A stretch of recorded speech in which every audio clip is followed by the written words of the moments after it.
These are the list of people who said they're going to leave the country if Trump wins. And of course, they were all lying. They're going to stay exactly where they are because they're fucking retards. Ready? Alec Baldwin, fuck off. Whoopi Goldberg, fuck off. John Legend, fuck off. Chrissy Teigen, his stupid whore wife, who's a terrible person, you can fuck off too. Rob Reiner, fuck off.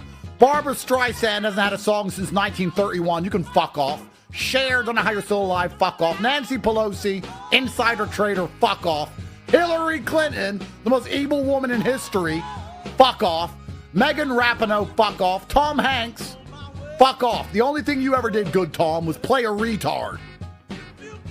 No coincidence. Amy Schumer, fuck off.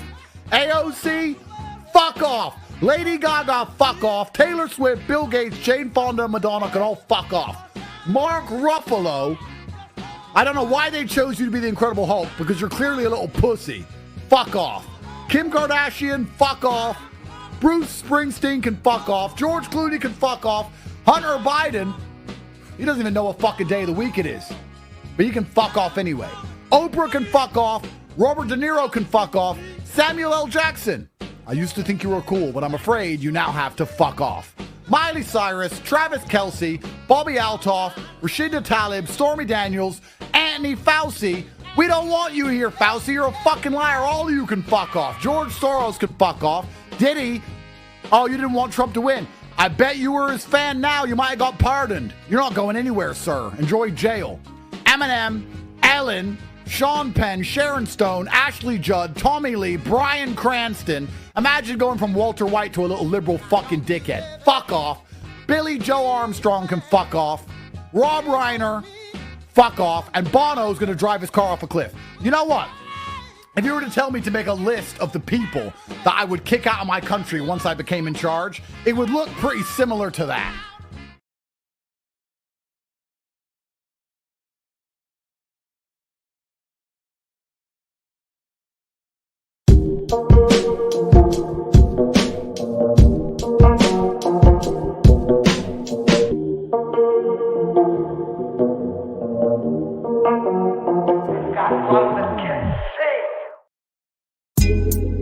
Coffee time with Berserker and Uncle Buster. Doors open. Good to see you. You know where the coffee pot is. This is Berserker. Yo, this is Uncle Buster. Get a cup. Let's talk crypto. Yeah, dude. This coffee's bomb. Nothing comes between me and my XRP.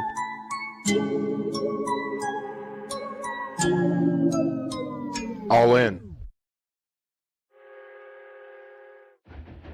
Get them up. Yo.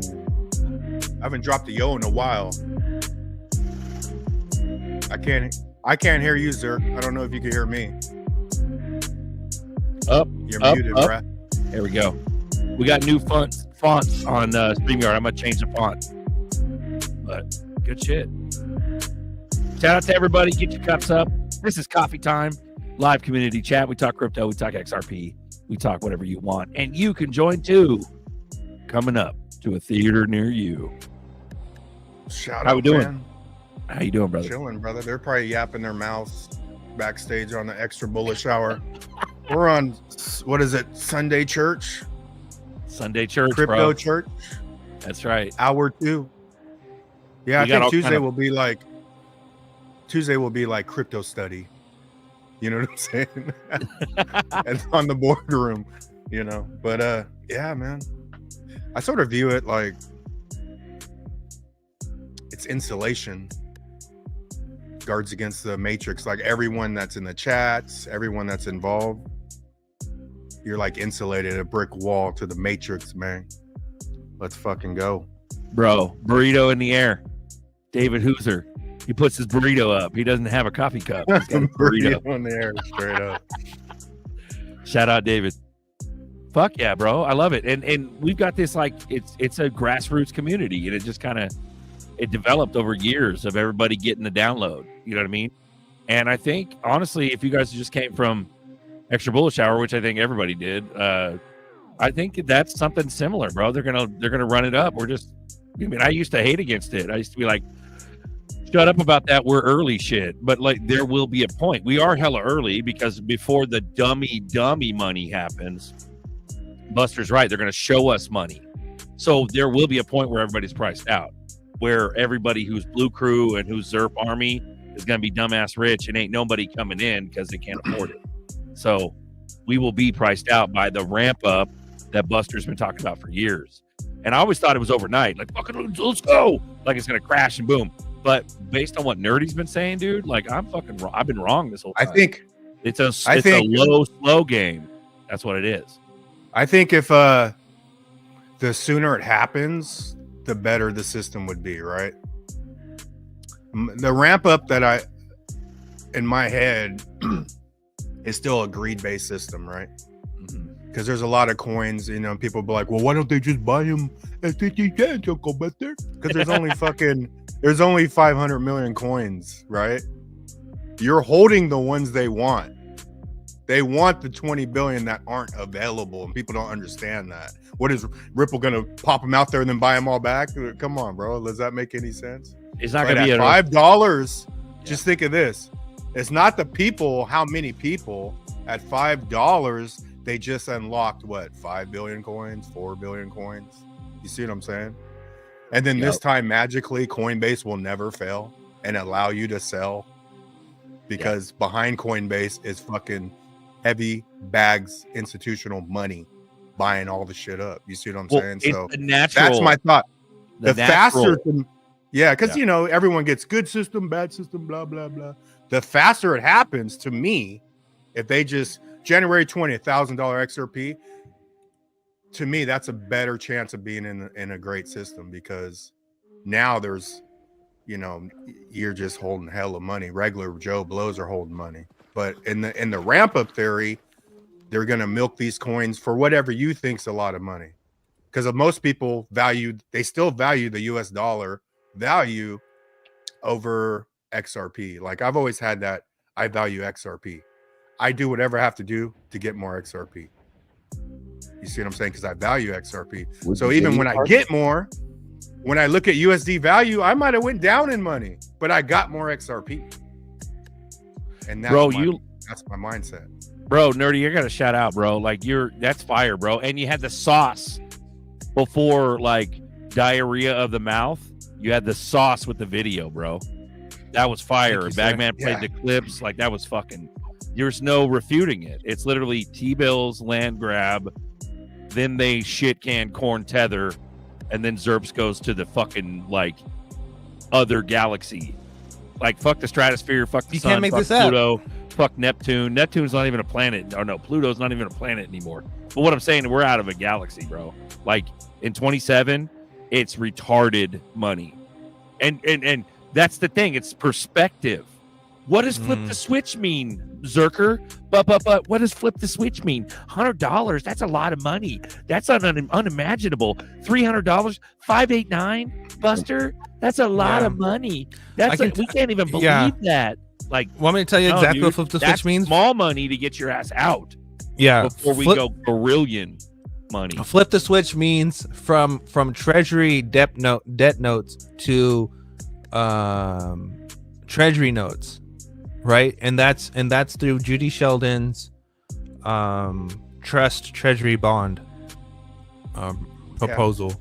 Through the trust treasury bond proposal and through tokenized deposits is how you accomplish this. Tyron Copeland, that's the exact mindset right there. Can I say one thing real quick? Market cap is crap. Market cap is crap. It's nothing. Don't ever talk to me about market cap again. I'm gonna keep going. And on top of all that too, Bitcoin, China owns 50% of the mining pools, like 55%. What's stopping them from joining up and 51% attacking Bitcoin? Bro, and that's why Brad Garlinghouse is bringing it up. And that's the famous meme. Brad Garlinghouse brought that up to the one dude, and he has that famous meme where he backs up like, what? That's why BG keeps bringing that shit up, and that's why he keeps saying that 99% is going to go to zero, because that's the main sauce. That's the main sauce. That's what it really comes down to. Go ahead. So the real question, what I'm getting from all of this shit, from you beautiful gentlemen here, is that You're Can you beautiful. hold the You're fucking beautiful. So can you hold the real question is, can you hold the fuck on? And Buster came up with this original shit back in the day. Can you hold the fuck on with some real money that more than you've ever imagined in your lifetime? Can you hold on until we get gorillion numbers? That's the question. It's coming. We're gonna be rich. We're gonna be rich. It's coming. Rich. That's why At I was $300, always $500, $100. Like, we're gonna be dumbass rich. But Yeah, can you hold on? Accumulate so many to where you can't fuck it up, and you can scrape on the way up and change your life. Like, I want to be multi-millionaire before I just try to opt to a billionaire. I think I'll be a billionaire. I think I'll fucking own the Kings at some point. Run it, bro. I want to stay out there because if I get halfway there, I'm a fucking 500 millionaire. Me and Nerdy got a box. And you got to give us a box, bro. Season tickets. Yep. If shit changes, I'm not gonna be no deep state fucking NBA owner, right? But my thinking is, like, when Nerdy, if you go FTX, like in my head, if XRP starts ramping up to the high price, you have like FTX, all the ETHgate shit, and then you have the Diddy shit. All that goes to Epstein. All of it. So I think it's all going to be cleared out as XRP goes up. And then they're going to, even if it's a phony fucking false, they just sacrifice these people to implement a system. Even if it's that, we're going to feel like we won. We might really win. That's how I view everything. I think as XRP hit $50, $100, there's going to be so much shit going off to the side. Diddy just got arrested and he took 2 months of the fucking media, bro. What happens when motherfuckers really get arrested? You want me to connect another dot for you guys real quick? Hold on. Hold on. I have this. Hold on. Go ahead. Are you saying all the arrests and all this will be a smokescreen for the crypto to move up and that nobody's gonna know? Fuck yeah, bro. Because exactly. Because you're right. And then the real regs come in where Zerps takes over the world once Corn and Tether crash. You know what connects all of this together is JD Vance and Vivek, because they are part of the whole jabby. That's where it all comes full circle. It all comes full circle. But but Nerdy, they're part of Doge. They're gonna and save that's us. why and that's why save us. And that's why the pick for Surgeon General was the one that was picked. But Bitcoin's digital gold, the store value. Man, you also had, but when you put it all together, Garlinghouse has literally been out here, transparency. He's been beating the dead horse for fucking years now because they know something's gonna go down, bro. Transparency and regulations. Bro, this is why in the report they said that this is why in the report that highlighted that Project Warp Speed was successful. This is the fucking reason why. And now they're saying that everything else was a failure. How can you say everything else was a failure, but this was a success? That makes no fucking sense. How can you say that with a straight face? It makes no fucking sense. Something went wrong. There's clearly something went wrong. How can you say something was successful when it wasn't? When there was nothing around it to begin with. Do you understand that it was all economics. It had everything to do with economics. It was all just to hit the economy. It was all just to accelerate the digital transformation. That's it. That's all it was for. It was just a tool. Nothing more, nothing less.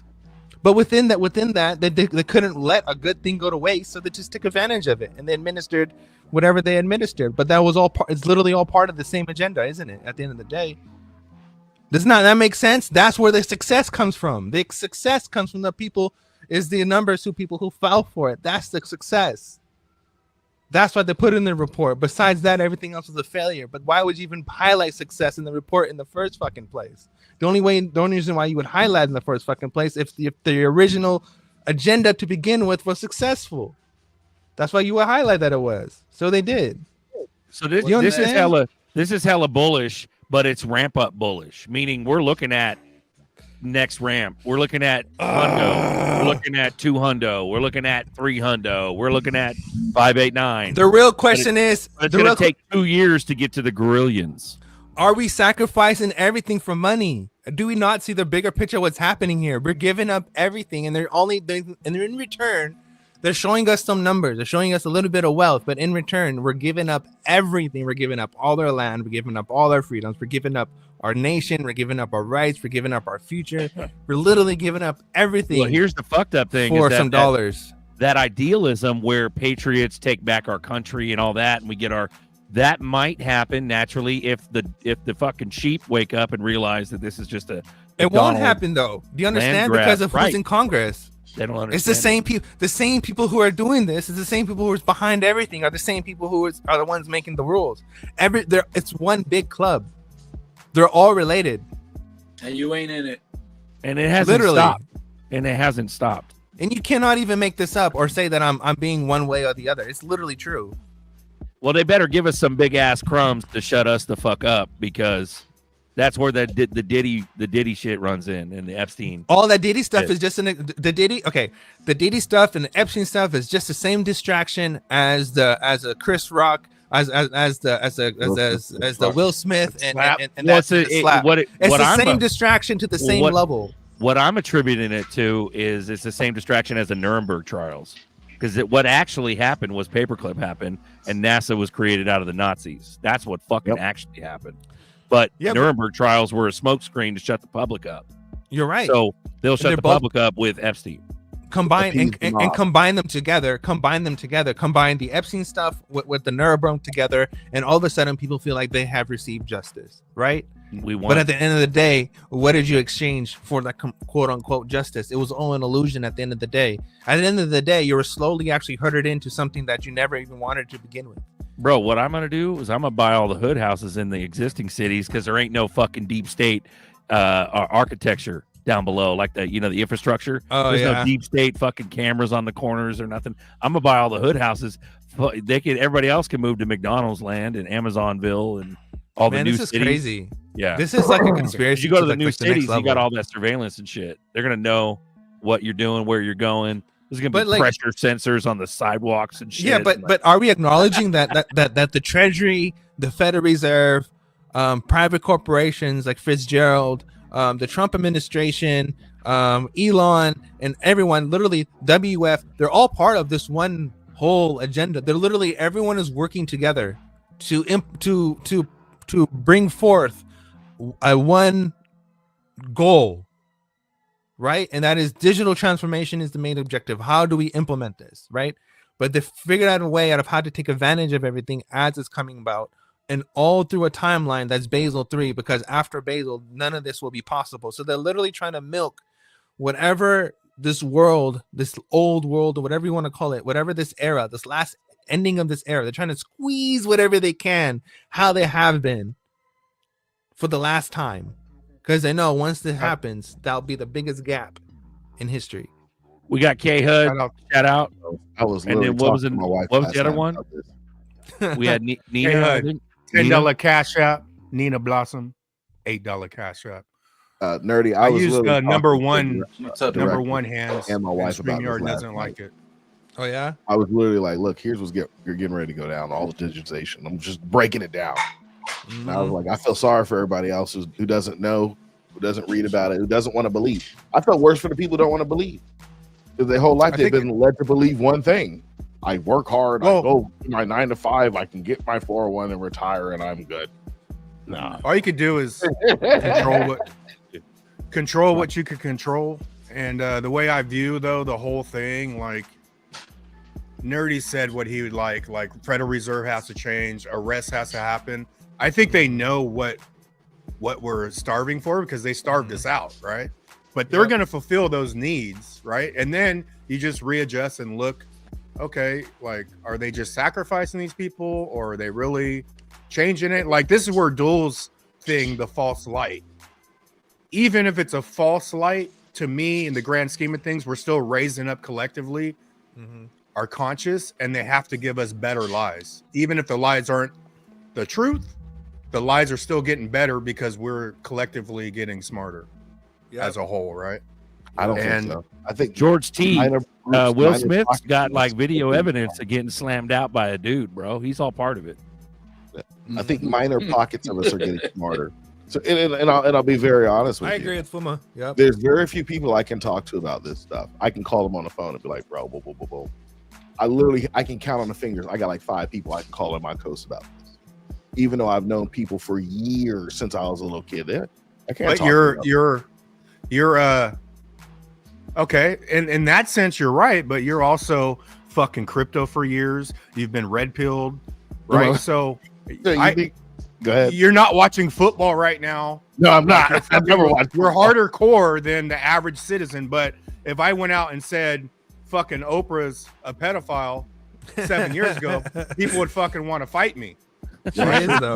But now that's more mainstream. People are accepting the fact that these people are clowns. So that she is a pedophile. I'm not talking like, I'm just talking general sense. People are waking up, bro. They are. Well, I she's agree. worse. She's worse than just a pedophile. She's like John of God, baby mill, fucking sacrifice. Yeah, you're right. Chad Mackinac. Chad Bennett, man. Salute. Mackinac ain't easy. Mac-a-snack. Let's go. I tell people, isn't it interesting how before you're red pilled, how some of these stars you'd be like, oh, I'd love to meet them. This. Now, after being red pilled, like I don't give a fuck about that. Fuck all of them, bro. Well, that's why I don't want to be. I don't want to even get near Illuminati. I want to take some notes from Bagman, bro. Do it yourself. If you want it done right, you do it yourself. So, fuck being rich. Fucking hanging out with the existing rich. Those are all rotten motherfuckers. Yeah. I'm gonna hang out in my hood shit in my own hood world, and that's it.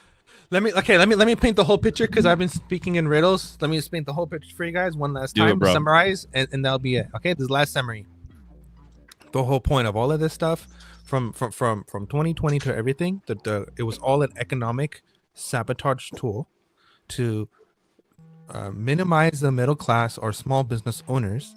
All the PPP loans went to people who didn't need it. Okay, so what happened was that higher middle class. So it's about brackets. So you have like, let's just say you have an 85K bracket to a 300K bracket. It became one, and then that bracket. Say that bracket again. Say it one more time. 85 to 300, large bracket, huge bracket, right?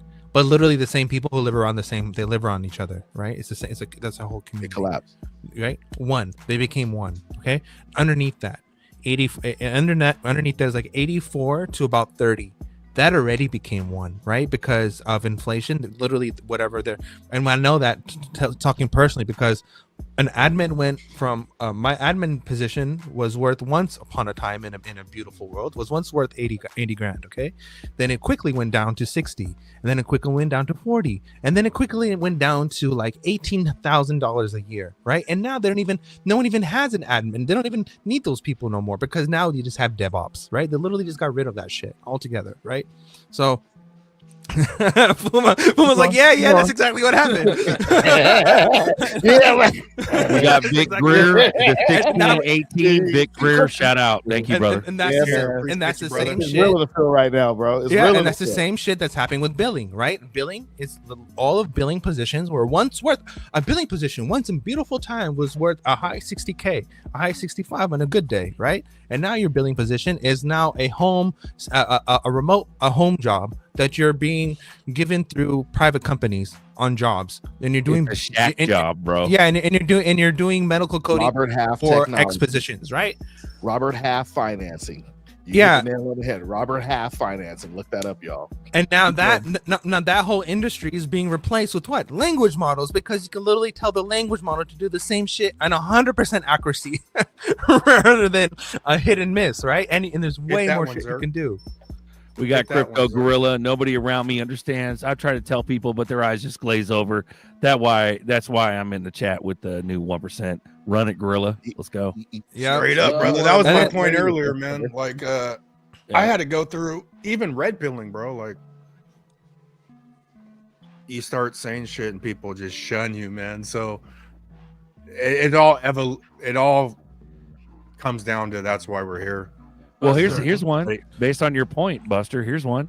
George T with the Will Smith comment. He's defending Will Smith. Like, motherfucker, you don't even know him. He don't know you. He could care less if you died. George, You never you met him. you're at a level, and no hate against you, George. I appreciate you being in the chat. You're Blue Crew, bro. I love you. I appreciate it. Yeah. But it's part But of that that's thing where- we all got to separate from the idolatry. It's nuts. Yeah. Yeah, you Defending gotta- people you never met before in your life is crazy. Yeah. You don't even But know them. that's How were where you we're. when you saw that movie, that video you sent me? How was your reaction when you first saw it? Well, all that stuff when I was putting it together, it fucking blew my mind. Buster sent me a video of Warcastle's Horton. that sergeant. Hey, real quick Yeah. before we continue, I just want to finish off what I was saying real quick. Is that at the end of the day, where this all really comes down to is that all that jabby jab stuff and all this stuff really comes down to is that once they take away your wealth, you're gonna want a better life. And when you can't afford a better life, where do you go? You go into the cloud, you go into this metaverse, and then you're living there. And now you're living this simulated world of better life, and that is you own nothing and be happy. So at the end of the day, is they're basically squeezing all the wealth out of you to the point where you don't even want to be part of this, and you want to seek something better, that you escape to a means of something better. But even after death, even that's going to be tokenized.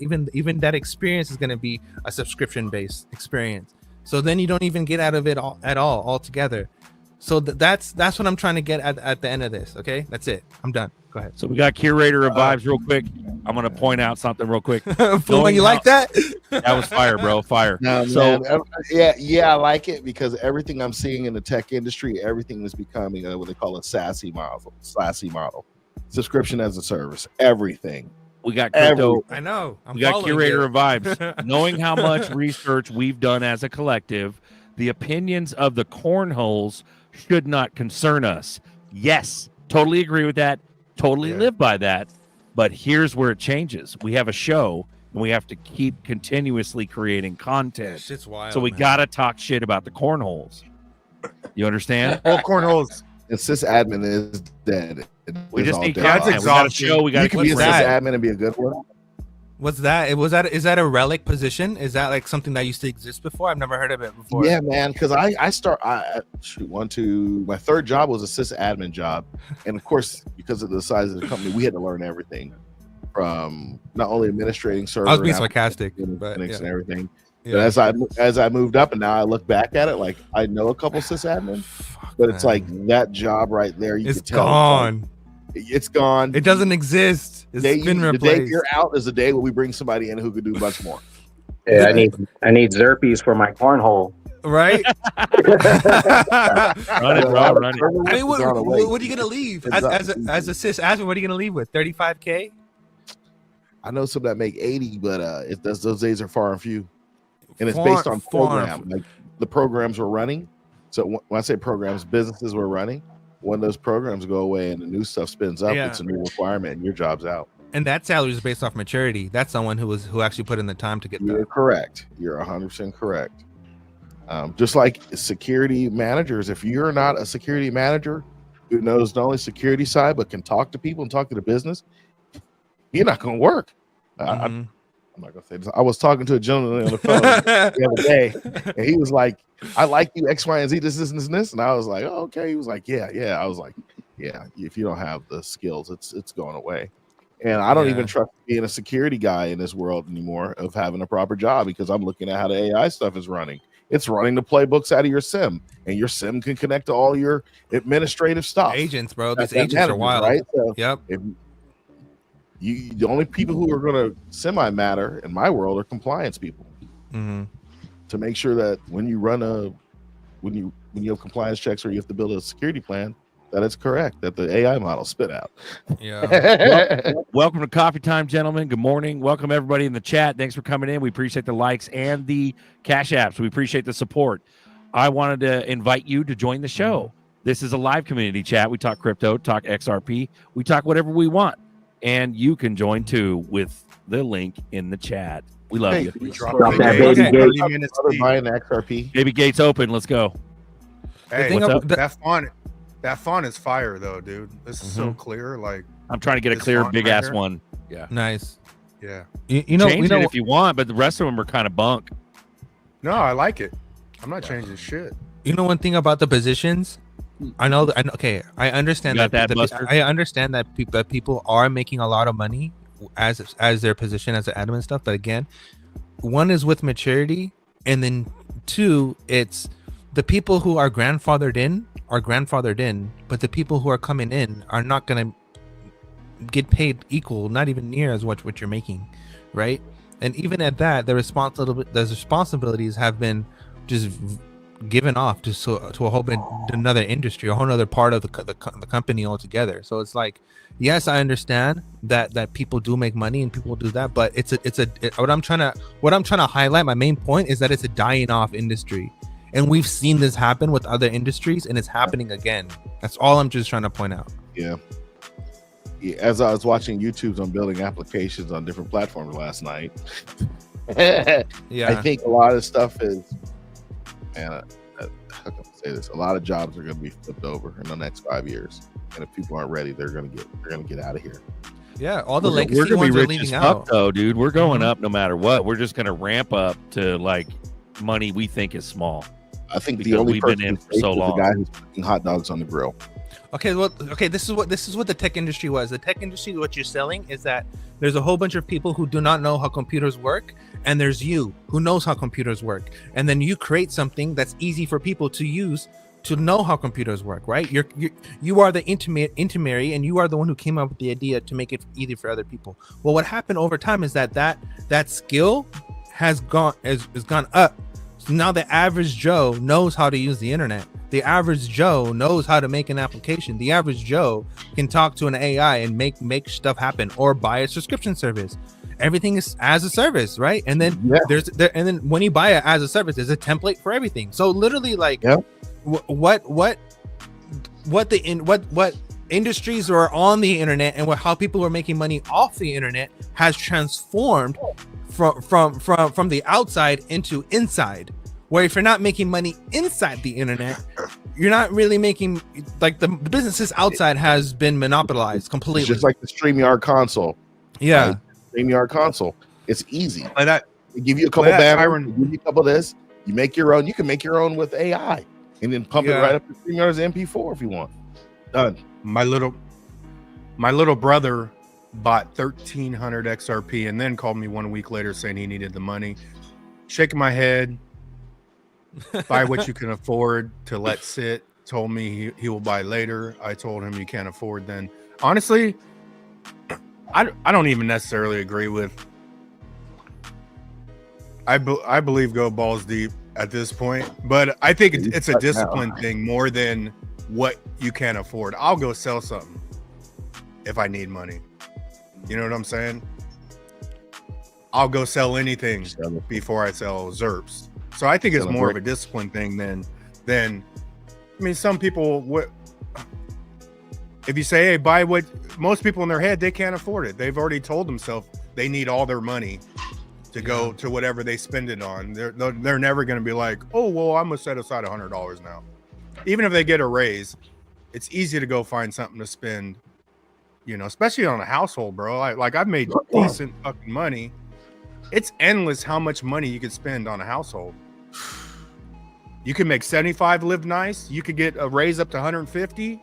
If you don't have discipline, it's just all gonna get blown up. Amazons. How many TVs do you need? 2 or 3 Amazon packages per day instead of one. You need another TV. Yeah, another TV. Yeah, that's crazy though. Yeah. You're right. That's crazy. People can go buy a Walmart Samsung 75-inch for $385 every year and can't put the same thing on XRP or any crypto.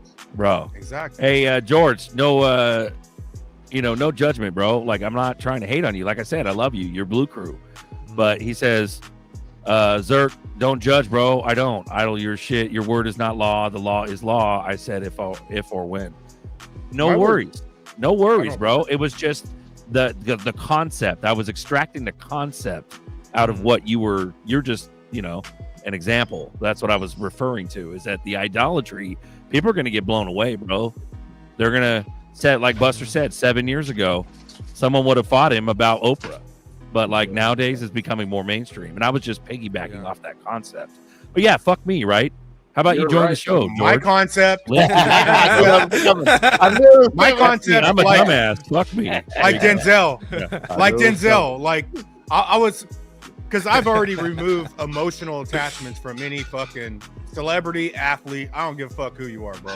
Like, but Denzel, like, I love Denzel, bro. Like, and I'm like, man, hopefully Denzel survives if this shit really goes down and people get arrested. And then I see a fucking short of Jay-Z running after Denzel on LA Lakers fucking floor, tugging at his fucking. Oh yeah, I saw that. I'm like, oh, Denzel, that's not good. You got Jay-Z fucking chasing you around the LA Lakers floor, you know. So I think a lot of shit's about to go down, man. Yeah, I'm saying Jay-Z was next. Exactly. And I'm like, come on, Denzel, bro. You gotta fucking survive this. Well, they already started with Jay-Z, didn't it? They already started exposing stuff about him, saying something about Buster, some kind of child stuff. The first thing was he had a son, but he won't do a DNA test with the kid because the mother was underage when he had her.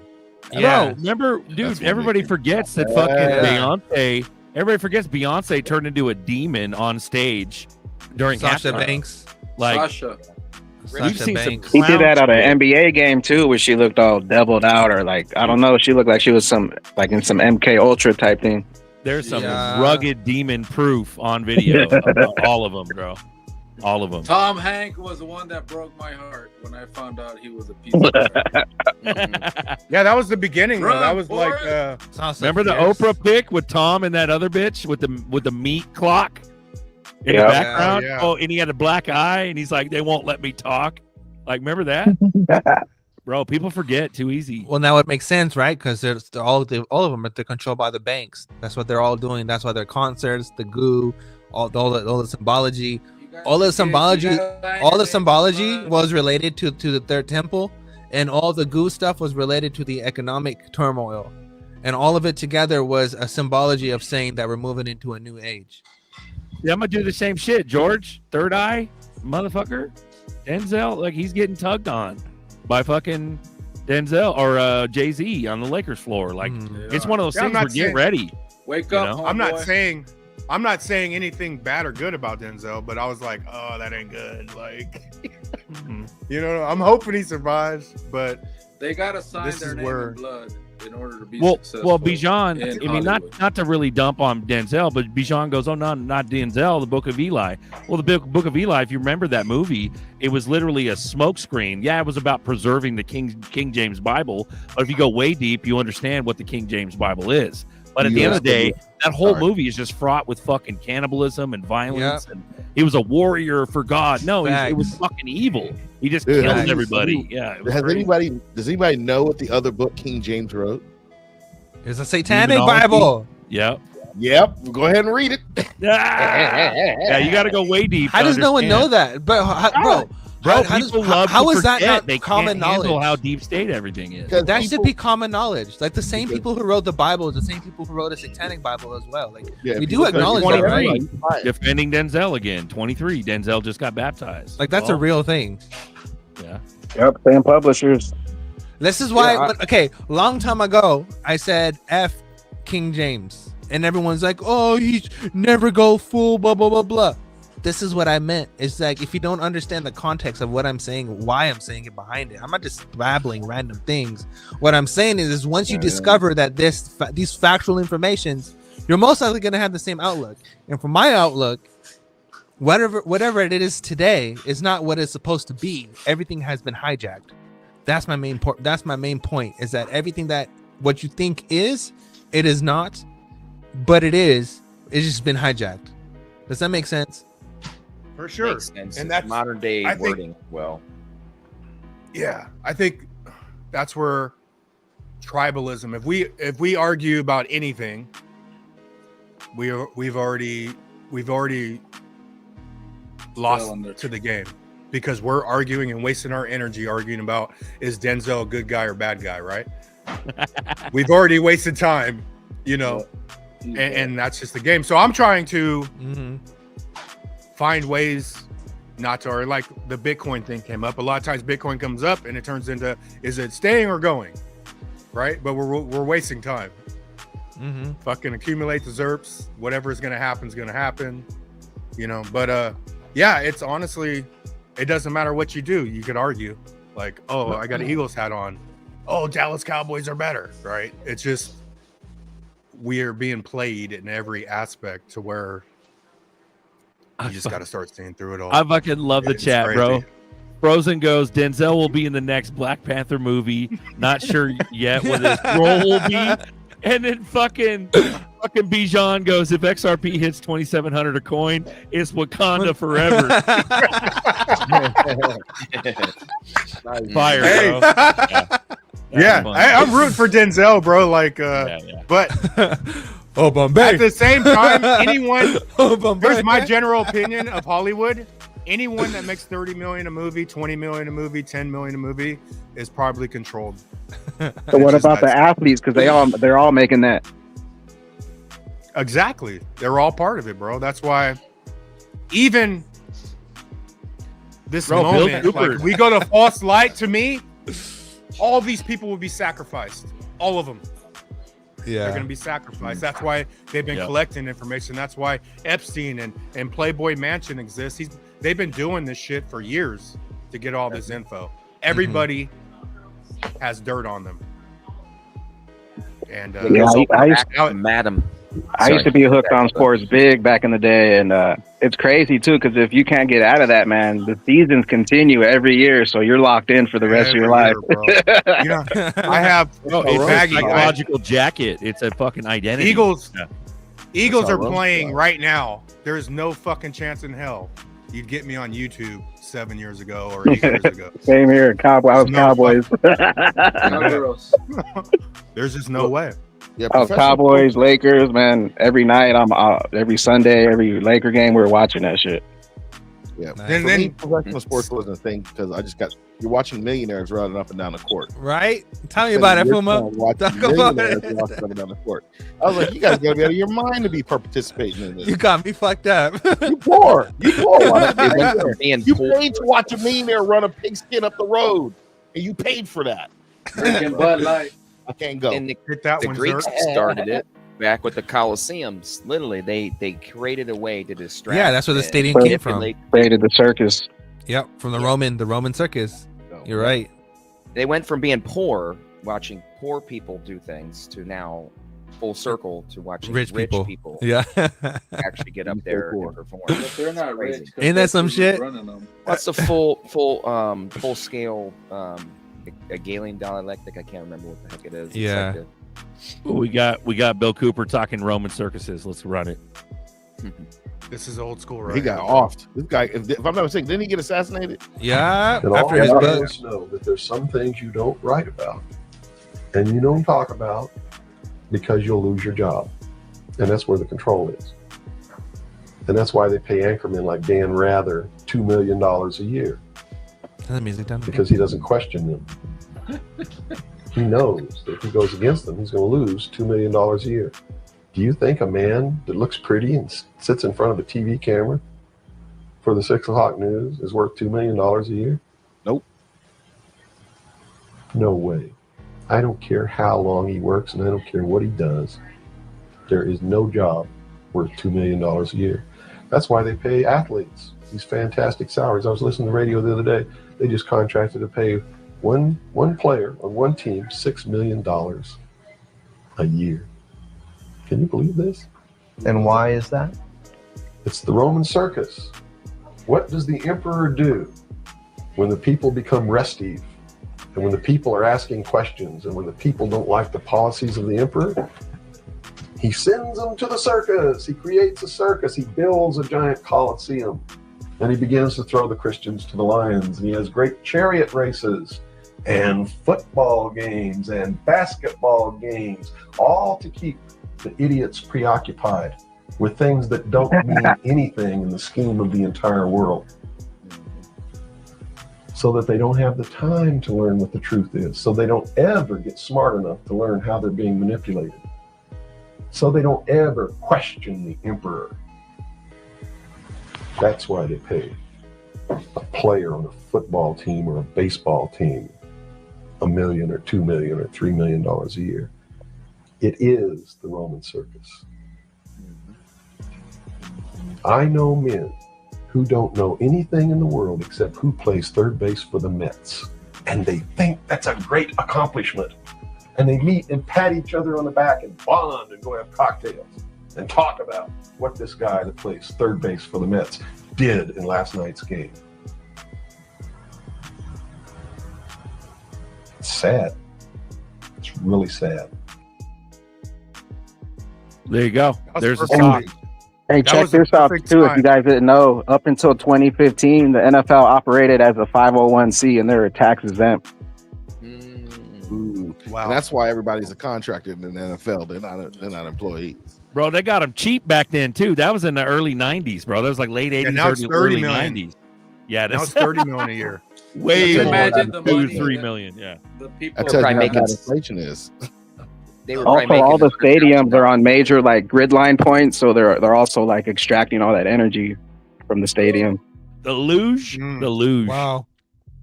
That's You know what correct. that is, right? That's all energy harvesting standards. Yep. But that's way deep. That's like you're like PhD level. We're going red pill fourth shit. dimension now. Yeah. Yeah, but energy harvesting is very real. Yeah, Well, fuck that's what yeah. I was into before crypto. I was deep diving in all that shit. That's why you're the bag man, bro. Moon Commander. I appreciate everything, bro. It's beautiful. And you know what's crazy? That in the Jabby Jab, they literally highlight that 6G and all that stuff will be used for energy harvesting. That It's shit is literally fire. it's literally highlighted in there. That's Well, why it we're loves talking- the high vibration, and the devil creates the Jezebel spirits to emulate the love. That's, you know, it's all the same shit, just over and over again. To where we got to catch up at some point, bruh. Yep. But Well, it is imagine though. It Bill is though because that's not- you illustrated earlier about how you could talk about Oprah 7 years ago. Yeah. And someone would fight your ass, some sheep, Dude, automaton. 20 years ago, you would have been But right stabbed now, in the everybody's bro. like, "Oh, you getting diddied? Everything's Diddy joke," and it's like, exactly. But Talk about how they good for Kitty is even my dad, like my dad was a conservative, so, and my dad never played the black card with me, so it made me not look at color. Even if something bad happened to me, I wouldn't be like, oh, just happened because I'm black, you know what I'm saying? But that actually accelerated me, right? But my dad was the conservative, so he had, you know, a lot of his friends were liberals.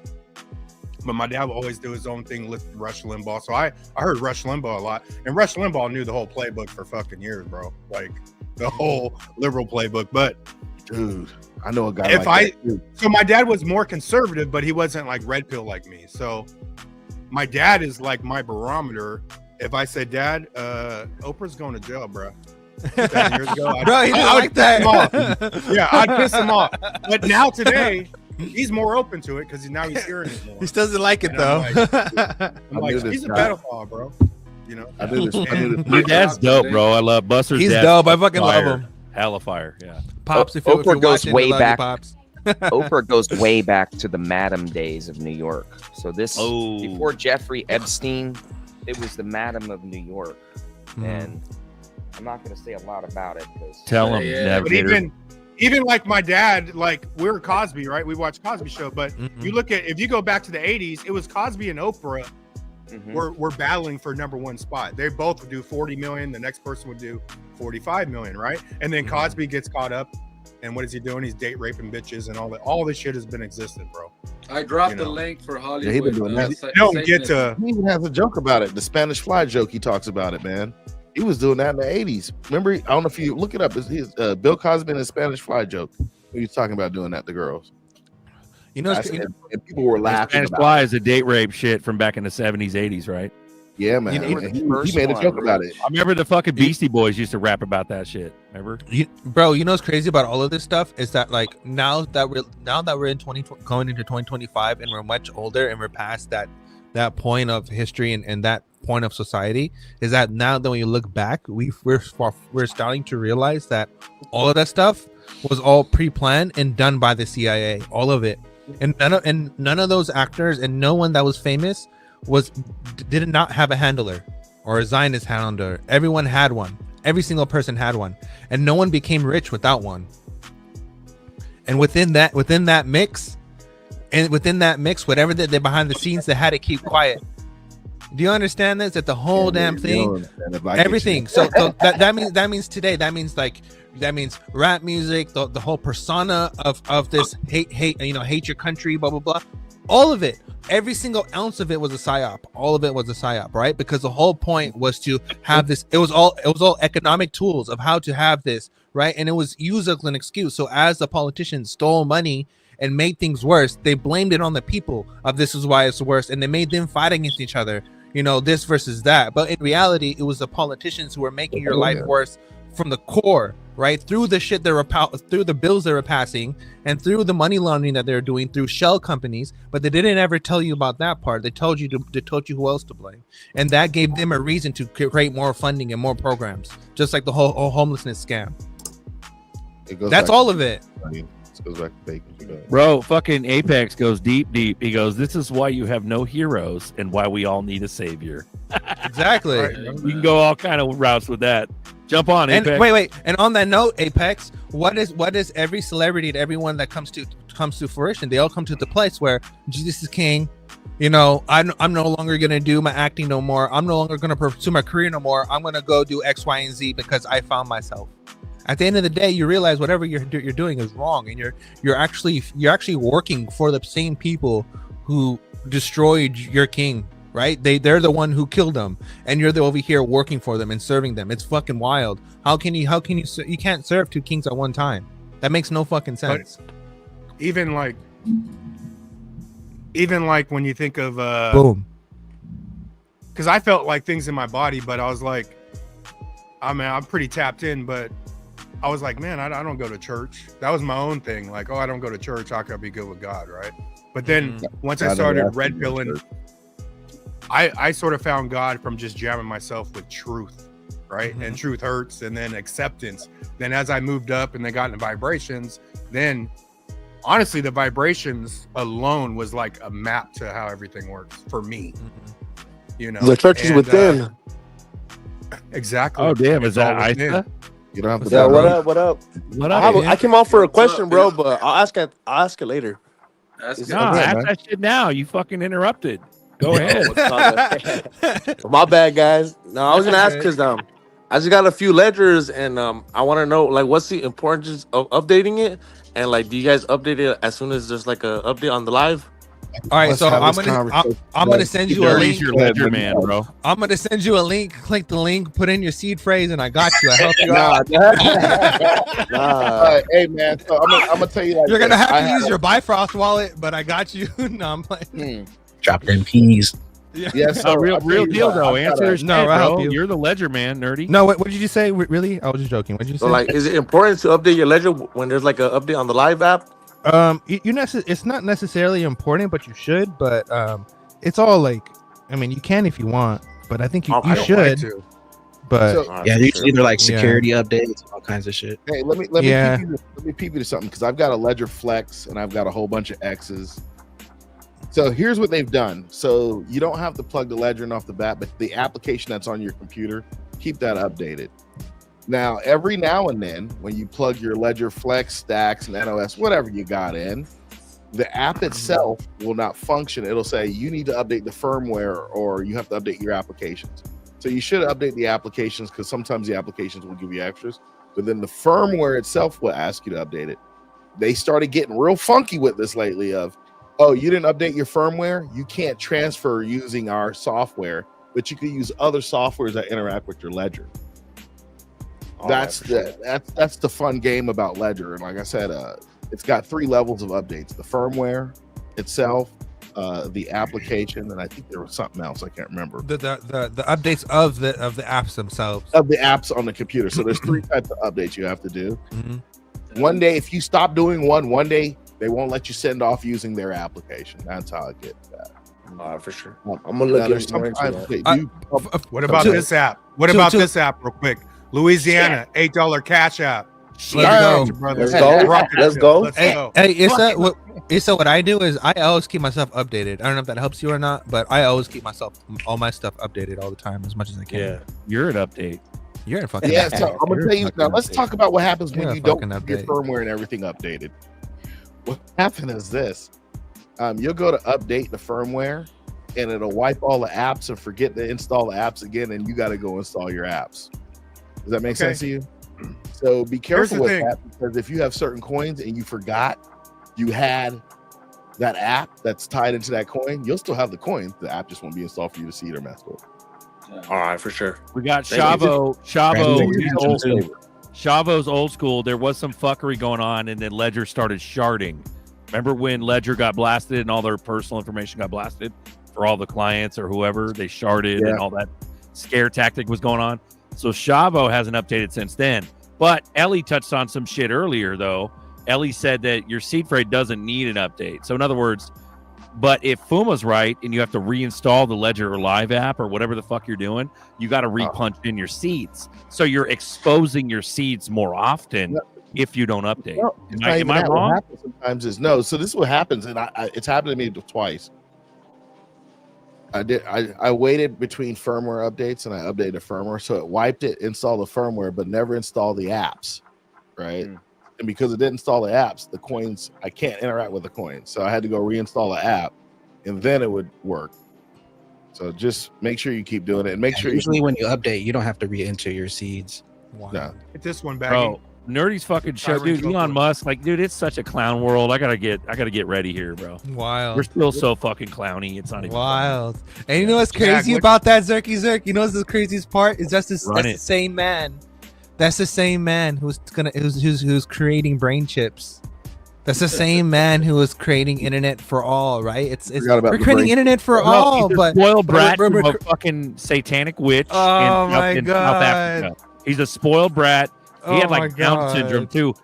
What Elon 1.0? Remember back in the day in the 90s, and he had his bitch in his trench coat, and he was dropping off a Lambo out of a truck. Or something. Remember that old video clip? He had like Down syndrome. He was all fucked up and weird looking, and yeah, dude. But Zerk, he owns a city now.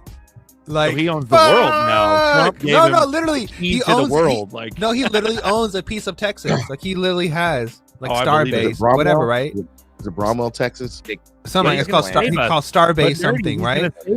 And it's Doge for everything. But now that you have Doge combined with owning land, anyone that you make houses on it or does any kind of buying property, whatever, he's gonna benefit off of it regardless. He'll own you, bro. I bet you in the fucking paper. No, stop. But do you get what I'm saying, right? Is that everything is done through Fitzgerald and through treasuries and property and all this shit. So just by owning a city and having property, you're benefiting yourself. So by promoting Doge or whatever the shit he's promoting, he's actually promoting it to benefit himself. But it's not his promotion. It's Fitzgerald's promotion. Just like Liberty, World Liberty was not Trump's promotion, but he was still promoting it. It's the same shit. Yeah, we got Buster. Is it? That's fucking bizarre. Yep. How can a president and a CEO of this big company be promoting Ponzi schemes? Yeah, bro. How the fuck does that make sense? No, bro. Yeah, it makes zero sense, and everybody's dying from inflation right now. Fucking wild. That deserves the bell.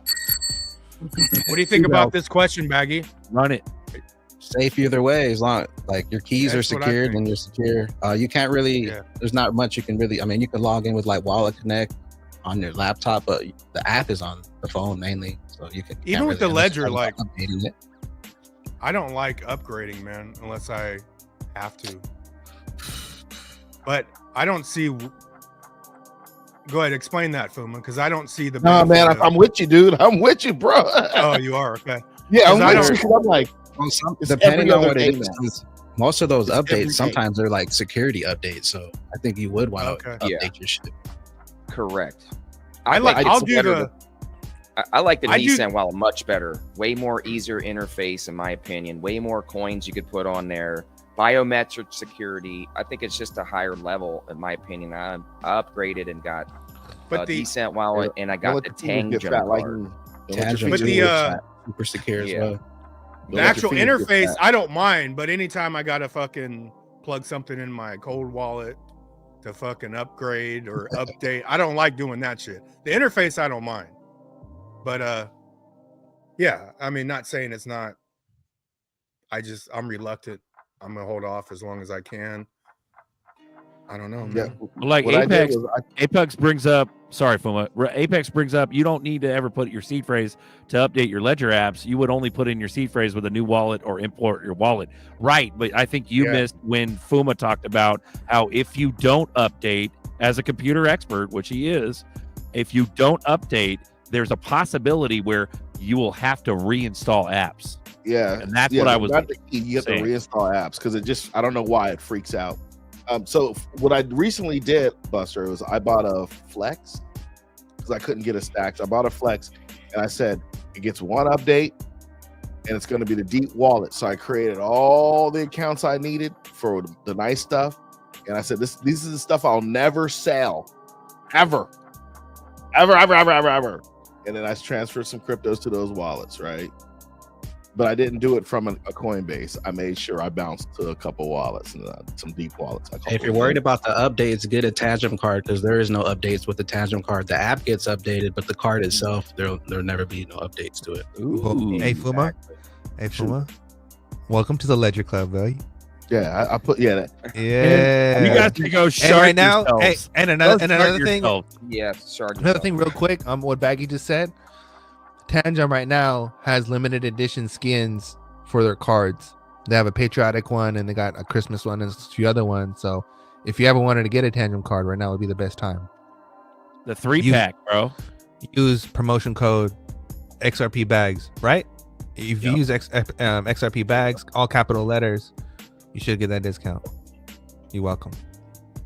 So people ask about Decent and the update too. It's the same concept. It's you know, you don't have to technically, but like, you know, at the end of the day, you know what I mean, Decent's fire too. You can get the discount through Bagman. So, but yeah, I get all my Decents through the Bagman discount, and there we go.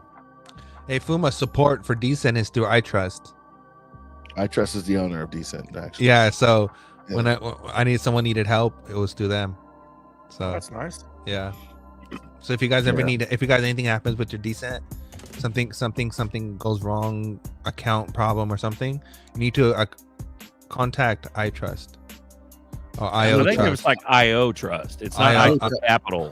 So there's two different. No, iTrust Capital, but IO Trust or something like that. IoT Trust, something like that. Don't sleep on EliPal either. 100% air gap, anti-tamper, everything. And the minis affordable, right? Wait. The minis are like $70 right now. But somebody asked. It's all QR codes. But doesn't Baggy have a discount for EliPals as well? I thought he did. Oh shit, he does. Yeah, Baggy's got all the shit, bro. Why don't you guys go hit that link and get EliPal one Mini's for a really discount. nice. And somebody asked earlier about the quantum. I don't know what's quantum proof, but I'm gonna work on getting a bag in a machine and never do a send. I'm gonna work on that. Well, no. There's no Schwartz. No, you're right. You're right. It's not only not doing a send, so it's a Zum wallet. Nerdy, back me up. Come back on, bro. Come back on. Back me up. So Schwartz did a whole thing. You're quantum proof. If you not only don't do a send, if you start up a Zaman wallet, you don't do a send, but you also have to like something with the family seed or the main. What was it again, bro? There's like two different things you have to do, but there's a quantum proof shit. And what they mean by quantum proof is like it's virtually unhackable, but you cannot ever do a transaction, and you have to like do something with the family. Okay. So you're gonna have. So with your Tangent backup card, you have a main seed phrase, right? Which is your backup card, which has its own private seed phrase, and then that is your backup card or the main key to your main wallet. So and that one also has a seed phrase. So for example, if you were to ever lose your seed phrase for the main wallet, the first wallet, you can use your Tangent backup card to restore both accounts. Right. But you're just blasting Tangent. I'm talking about actually. But check this out. Wallet. I know, but this is part of that. Schwartz shit. This is part of that. Let me try to find it. And then once you do that, once you've created that, right? Now, either you can either send funds to the backup card or send funds to the main card. I recommend you do it to the backup card, but the account that you send funds to, you can never send money out of. You can only send money into, and that's what makes it quantum proof. It's for the fact that a transaction never went out, only transaction came in. So a backup card for that purpose would be the perfect use case would be to use your backup card to open your main account. You open your main account. You use that main account to do whatever you want, right? But everything is backed up through your backup card, and the backup card was holding all your ZRPs, which is your quantum proof one. Does that make sense? Yep. Boom. I think everybody should have more than one wallet, and I never tell anybody to keep all their crypto in one wallet, just in case you do get hacked or something happens. You can't. Decent has a downtime, or Ledger has a downtime. You're not scrambling trying to figure out how to get your crypto off, or sell some or move it. So I'd say here's the at cool least thing about everybody Ledger. listening to my voice should at minimum have two different devices. Yeah, If here's you the cool like thing Ledger, about get a Ledger. Ledger. You don't have If to you like use the Ledger Decent, app. get a Decent. At One least thing two. cool about Ledger, you never have to use the app after you set up the applications for the install. You don't have to use the Ledger Live anymore. You can use a whole bunch of other wallets to interact with it now. Can you drop a link for that, Ellie Pal, please? Hey, here's Ellie Pal, real quick. They got no cellular, no Bluetooth, no USB, no Wi-Fi, no NFC. It's 100% anti-disassembly, anti-tamper. Also, they have this mini adapter here that you can pick up, and the main function is to act as an insurance door lock. The adapter avoids direct connection to the data cable and data theft. Built-in magnet ensures closer connectivity. Oh, that's why they did that. They also have this LEPEL seed generator, the first offline seed phrase generator. I got one of those. You know too. why they put that little box? But you know what? They did that, Bags? But hold on real quick. You know why the C generator is so saucy? That's Hello Wallets for $40, right? Because technically it's a seed phrase, which is the wallet. So you have a generator. So you have infinite wallets. Just saying. Go ahead, Alan. I mean, I was saying that the little box, because people, don't realize that a lot of wires that are out there for years had secret chips inside of them. You go to use a cell phone wire, it's got a chip inside of there. There's not a lot out there probably still, but you never know. Don't ever pick up a wire you found on the ground and try to use it for your cell phone. That's the dumbest. Oh, what's this? Hey, Berserker gave me It's one. my lucky That's day. why they made these devices. Exactly. Yeah, what is this? What is that? What the hell? That's tight. Mm-hmm. Wait, what? Mini adapter, and what does that do? This That's one, off the speed. yeah, basically avoids direct connection to the data cable and data theft. Mm-hmm. Oh, Basically acting as an insurance door lock, basically. Fuma, it's a firewall. I have to take a look in the tech onto that. It's a little firewall. That's On top of that's that, like it's- 70. I think they upped it to like $69.99. It used to be $49.99, but Christmas that's a special. badass device. That's tight. So 79, so it's $80. Yeah. Anti-disassembly, anti-tamper, 100% offline, air-gapped, no cellular, no Bluetooth, no USB, no Wi-Fi, no NFC. So yeah, diversify your wallets. Yeah, you got to have multiple wallets. All right. The bigger your bag, the more wallets you need. Drop that link in the chat, Baggy, for Ella. Get yourself a Faraday bag cage for it too. So All right, so here's the fucking thread. Here's a thread to answer the quantum fucking thing. Let me run down this real quick. All right, go. The XRPclub.xrp, July 26, 2022. Joel Katz, Brad Garlinghouse, Weekday Win. A question I have is the XRP ledger quantum proof. Can it be hacked by a quantum computer or quantum AI? Bitcoin and others are at risk, correct? Thank you. Schwartz goes, XRP ledger is not quantum resistant. It could be made so, but with the present mechanisms we have, the result would kind of suck because of the quantum resistant algorithms we know of all have painful disadvantages in blockchain applications. My current thinking is that we monitor the state of art carefully and implement the best quantum resistant algorithms whenever the risk looks to be within about 5 years of materializing. I don't think we're there yet. Cold wallets, he goes on to say, cold wallets that hold only XRP and have never performed a transaction are already quantum resistant. Also, if you disable the master key and set a new regular key, your account is quantum resistant until you perform another transaction, and then you can change it again. So that's the money shot right there. That's what I was getting to. So that answers your question. I forgot who asked it, and then he goes on to say the XRP is moved to an account that has never performed a transaction, that means there is no way to get that account's public key. There is simply nothing to attack with your quantum computer until a transaction is performed from that account, as that will expose the public key. So boom, there's your answer. And I'll drop this thread in the chat. Because all the quantum computer does is reverse engineer. So if there's nothing to reverse engineer, there's no attack. That's why. So let's talk this way. And this is what I have to read up on.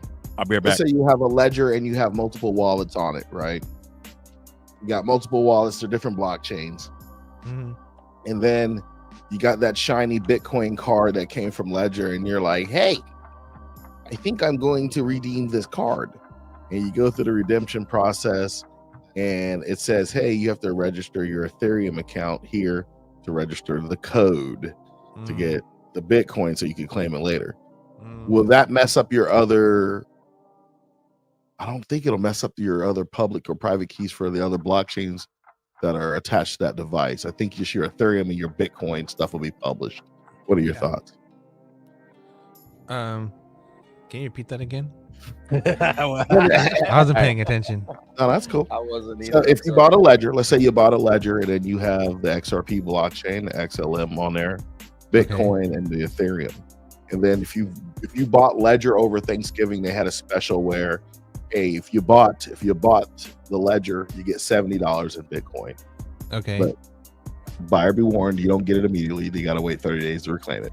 So you go through the process, and the process to reclaim that Bitcoin is you have to go to the part where you register your Ethereum account on it. Yeah. And then on top of that, once you register your Ethereum account with the code they gave you, they promise to give you the Bitcoin in 30 days, which is a reclamation process.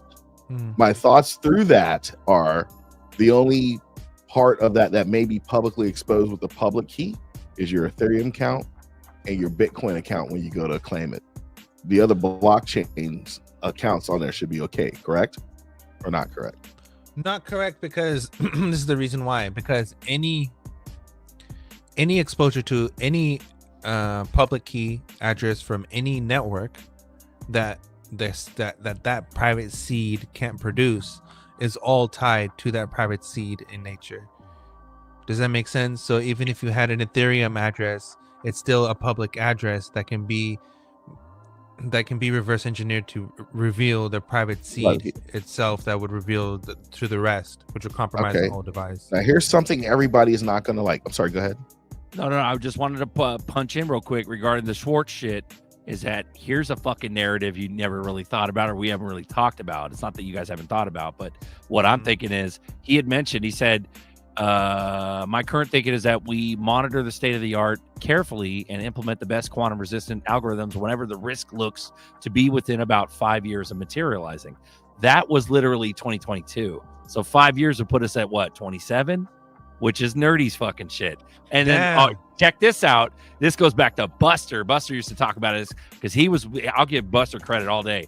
He was the one that said that all banks are going to implement custody.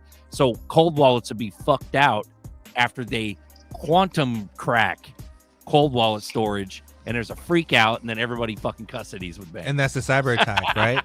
So that can be two narratives. That can be one, the cyber attack. So the cyber attack could be now, and the second narrative, that narrative could be for AI regulation, right? Because of cracking cold wallets. Oh shit! Oh fuck! You know, AI went rogue and cracked everyone's wallet, right? And now we need to implement X and Y security measures. Triple custody. You know what? Nah, they're probably going to make all these people implement zero trust off the bat with all their systems. I see the big thing of zero trust coming in cybersecurity. There's kind of right, which goes hand in hand with the custodying. Sorry, Fuma, go ahead. Well, the floor. Sorry, my bad. Go ahead, Fuma, and I'll go after. Go ahead. Yeah, I think the zero trust. I think they're going to really force people into zero trust. My guess, even if it does make it into NIST or some ISO rules, man, it's going to take a while to implement. There's 4 right now. IBM released 4. There's ML Chem, there's Sphinx, there's Falcon, and then there's one other. I don't remember I can't remember the name of that one. I think it starts with the C. But those are the only 4 quantum resistant security measures that IBM, or protocols or consensus, whatever, that IBM has approved that works. And they worked with blockchains to do that. So I know Hyperledger was part of that, and I know possibly Casper was part of that. But okay, so here's my argument to what we're talking. Bishop on deck. Good evening. Good afternoon, rather. Here's my argument to what we're talking about is this. I'm going to use the same argument that I gave with Avalanche. Is the fact that we're waiting for something to happen for this to happen makes no fucking sense, right? Like compared to Constellation Network. Once this happens, Constellation Network does not have to worry about that because it's a DAG, and DAGs are already quantum safe, right? Hedera Hashgraph does not have to worry about this because Hedera is also a DAG that's intertwined with Hashgraphs, right? So they're good. Algorand does not have to worry about this because they have a base 128. So, and they have their whole mechanism, so they're good. Chainlink doesn't have to as well. It's not even Chainlink kind of does. Like there's very, very few. The ones that are DAG consensus don't. Depend on whatever they have extra implemented, but most of the DAG consensus don't, right? The Byzantine fault ones, like XRP, they are, but they're not, right? Like we have this problem, but the main thing about the quantum thing is that if you have 128 and the quantum is only able to decode 5 characters and you have 128 characters, and it's going to take you're going to need a really powerful computer to decode the whole 128, and we're not there yet. And is that David Short's argument? Is that from when he posted that post, from there 5 years after, is he guessing, and is that 27, where in 2027 this goes along with IBM's computers, where they say that they're already at 1,000 qubits, and they're gonna go beyond 1,000 qubits. And their calendar is at 2032, and they just released a new chip. So does this all come together? Because it really sounds like it really does. It sounds like all these companies are working are like, it's like predictive chaos.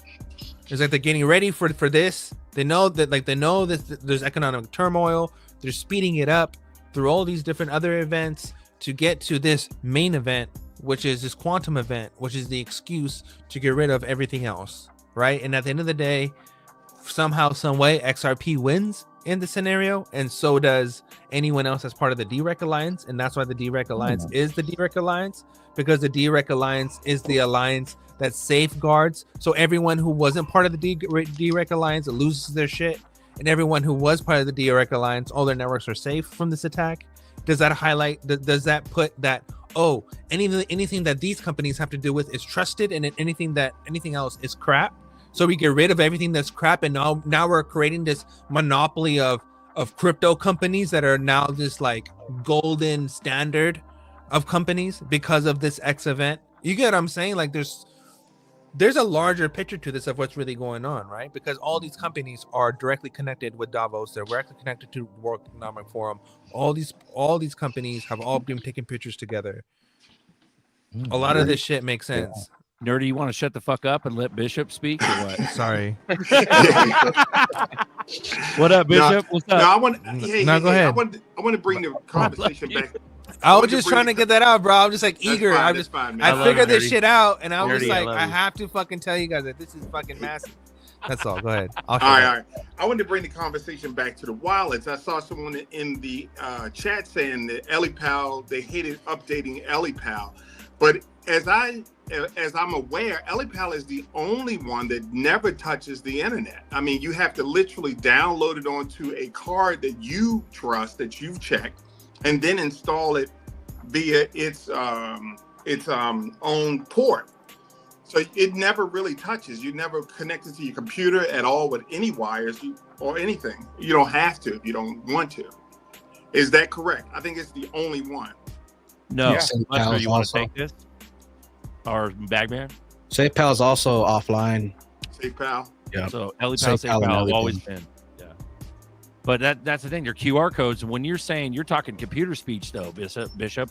So when you say it creates its own port, are you saying that is using or utilizing QR codes? Because they both use QR codes. I was referring to the download itself. You literally have to put it on a disk and then move that little micro disk over to EliPal. You do? Yeah, SafePal, you actually plug in the computer though.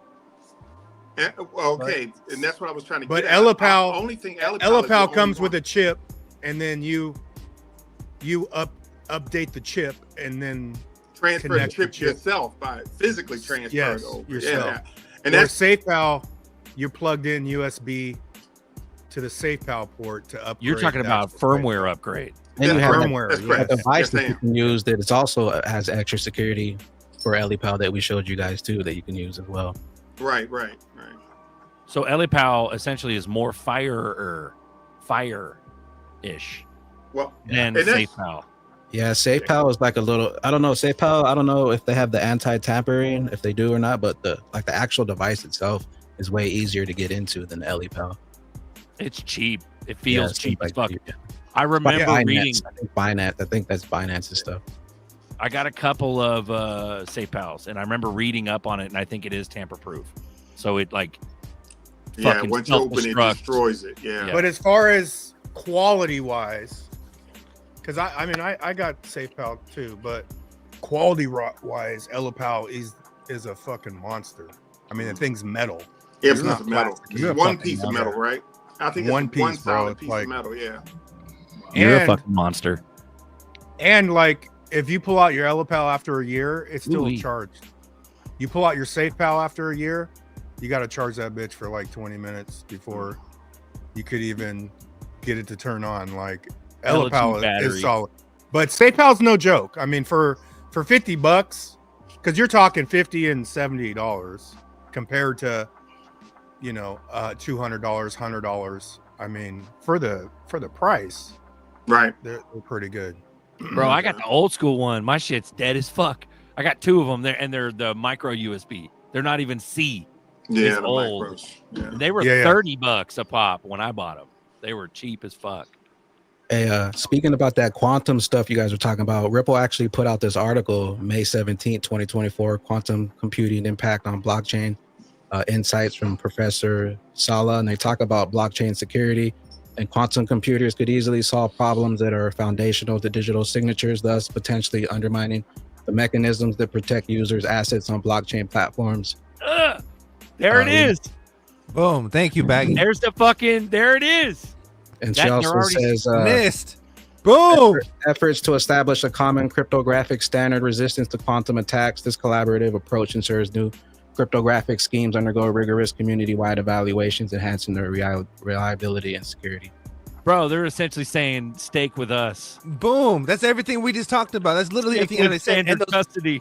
Those quantum, the Falcon, the Cypher, the ML Chem, and all that stuff. Those are made by NIST. There's only one other company working with NIST and IBM, and that's Casper. Damn. Bagman came in with a fucking Hedera point line, bro. That's modern too. And that's Ripple made. Slipped underneath our nose. And I think before too, you had to sign up and download this, if I remember correctly. Now they have it open. You know what's crazy too is that Ripple is part of not only IBM's but through Red Hat. So Ripple is part of what is one of highlighted through Red Hat. So this is all connects. Good shit, Bags. Good shit. Professor stresses the need to revise academic curricula to include quantum resistance cryptographic methods. This shift requires a transition from traditional cryptographic education, which focuses on integer factorization and discrete logarithms, to emerging challenges that quantum computing introduces. Boom. This is what it all comes down to, guys. I'm telling you. You think it's going to custody, bro, or you think we're going to at the end of the day, cold storage? They don't want us to cold store, bro. No, at the end of the day, what happens is that the same people who are IBM, the same people who were there for the World War II, who created all this stuff in the beginning, is going to be the same company that the entity data has been telling us about, right? And all that is connected through Hyperledger. All that is connected through to the Linux Foundation. All that is connected through the Interledger Foundation, and anything to do with Bill and Melinda, anything to do with the Soros Foundation, anything to do with anything that's connected in between that, right? And that is your Ripples, that is your Quants, that is your Bank of England, that's your Lloyds of London, that's your Stellars, that's your Hedera's, that's literally everybody in between.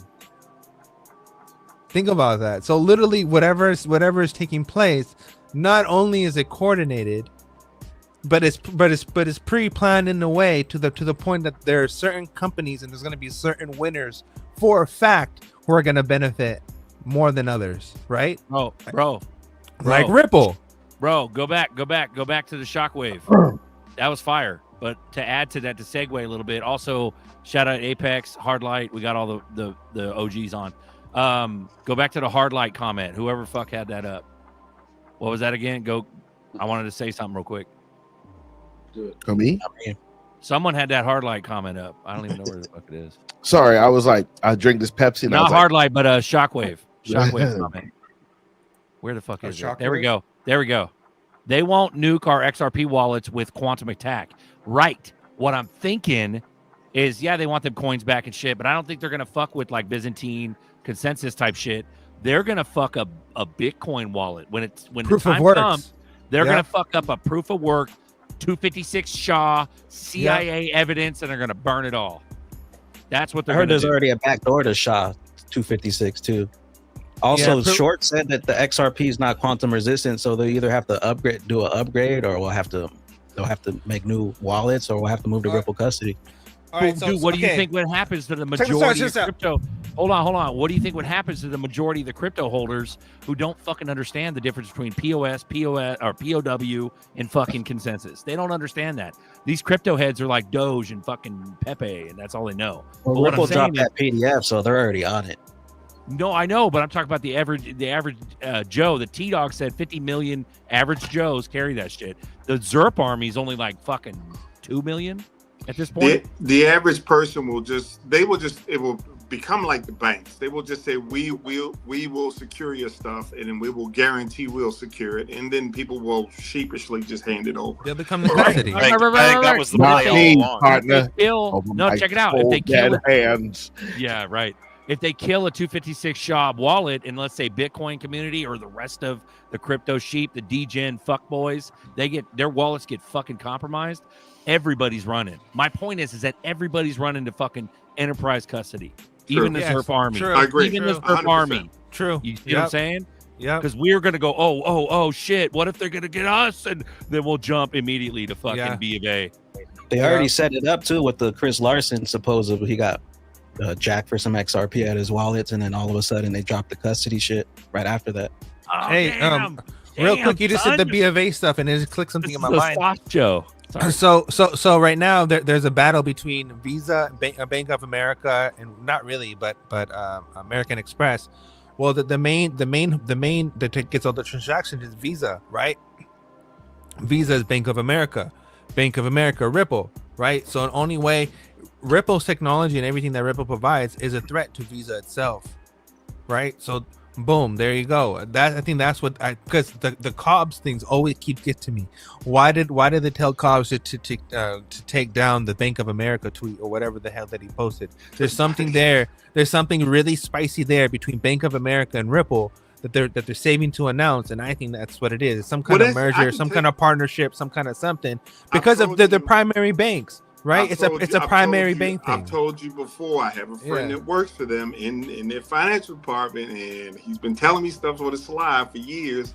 So yes, this stuff is happening. And I will also say that same person just recently bought a grip of XRP on the slide. So, and he's working there. So working where? Bank of America. Yeah, bro. And I'm telling you, it's gonna be the reserve. And they were under restrictions of buying crypto for a while, and so were all the other banking. Bro, the Bitcoin reserve does not make sense. XRP reserve does make sense. Bro, this is some inside sauce. Sorry about that. This is some inside sauce. I'm gonna read it real quick. This is from Ripple to Alex Cobb, which is a community influencer. Hi, Alex. Hope you're doing well. We noticed that you tweeted about the Bank of America article. We are excited about this news, but unfortunately, this information was leaked prematurely, and the content is not current.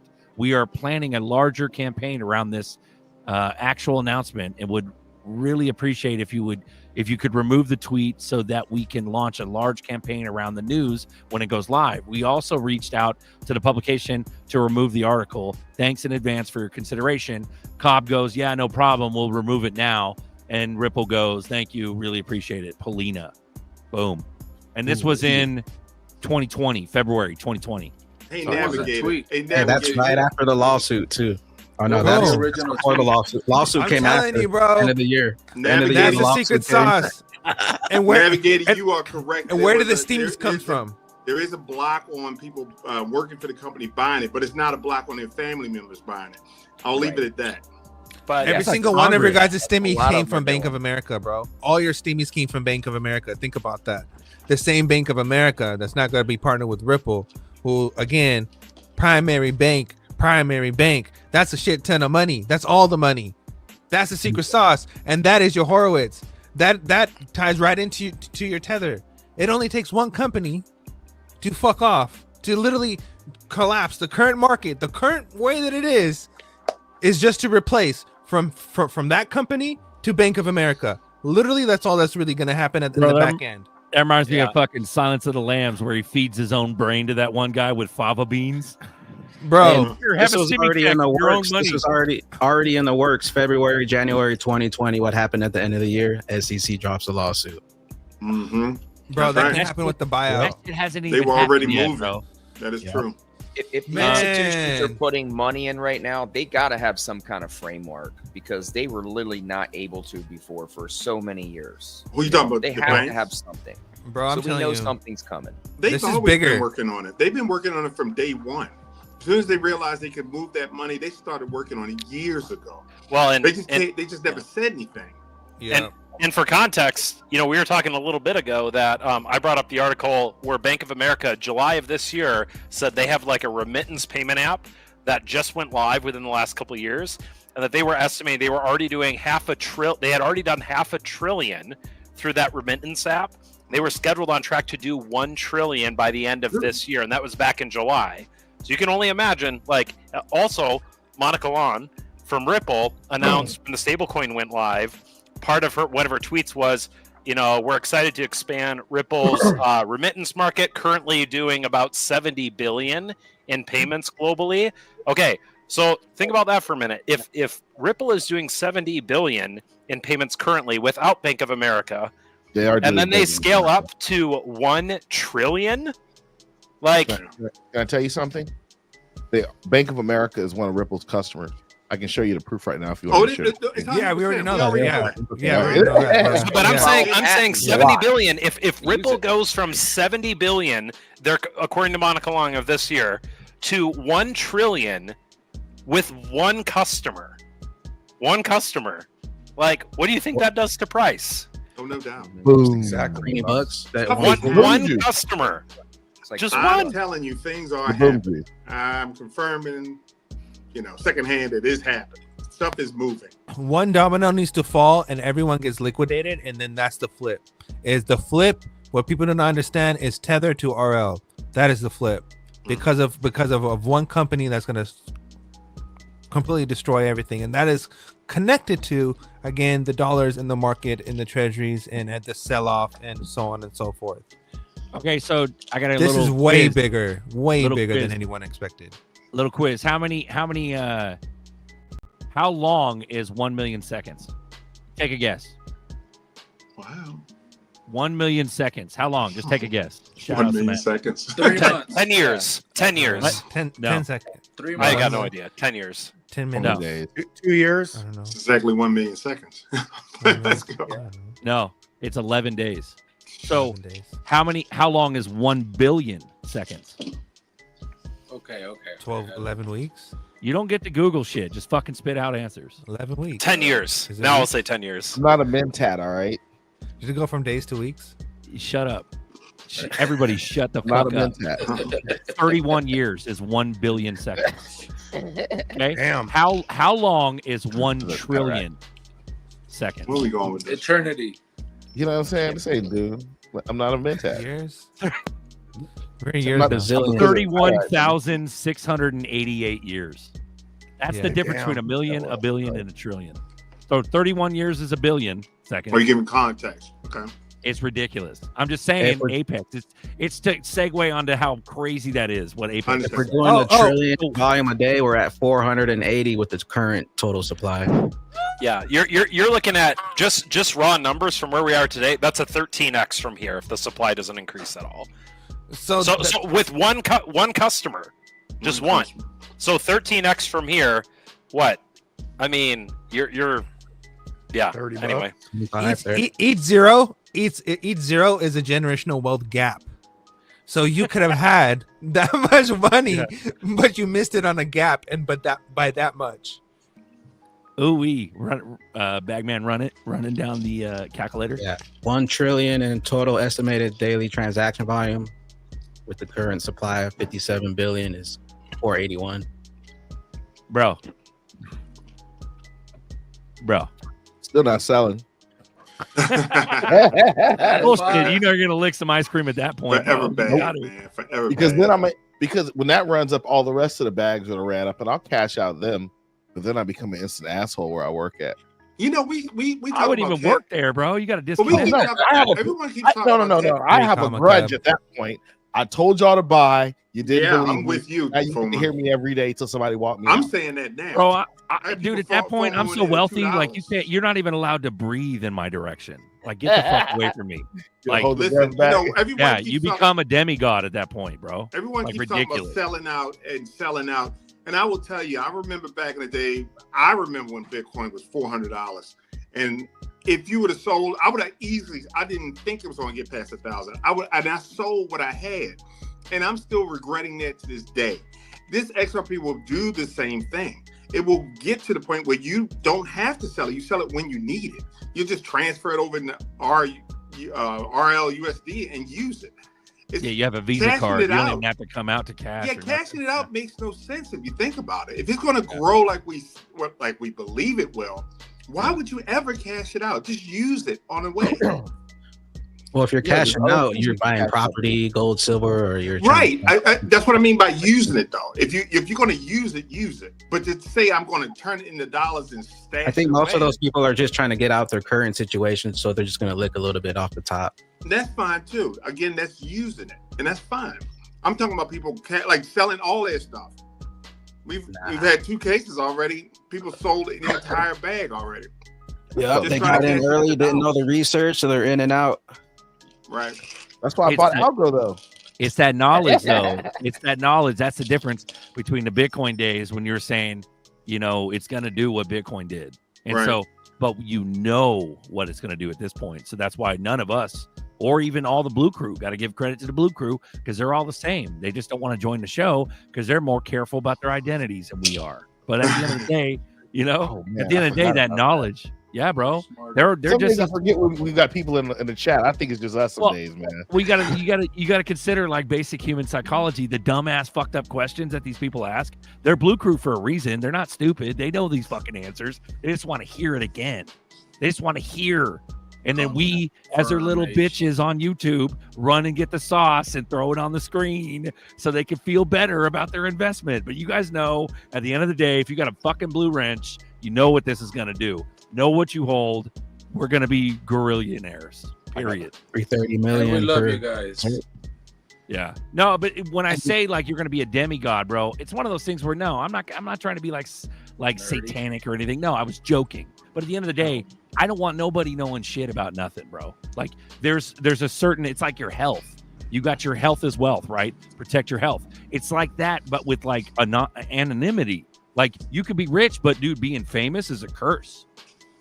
Like, fuck y'all and your egos. The fame is going to kill you. I just need more Zerpies for the me cornhole. Kepson, the one out of the blue, no blue wrench lurker. I think Kepson asked that bullish ass question days ago. Welcome aboard, Kepson. You'll get a blue wrench, if you earn it one day. One XRP per slice of bread. We were giving away like hotcakes last week, but yep. Now there's. Yeah, now you got to earn that shit. Buster gave me shit too many times. Getting all generous and shit, handing out wrenches.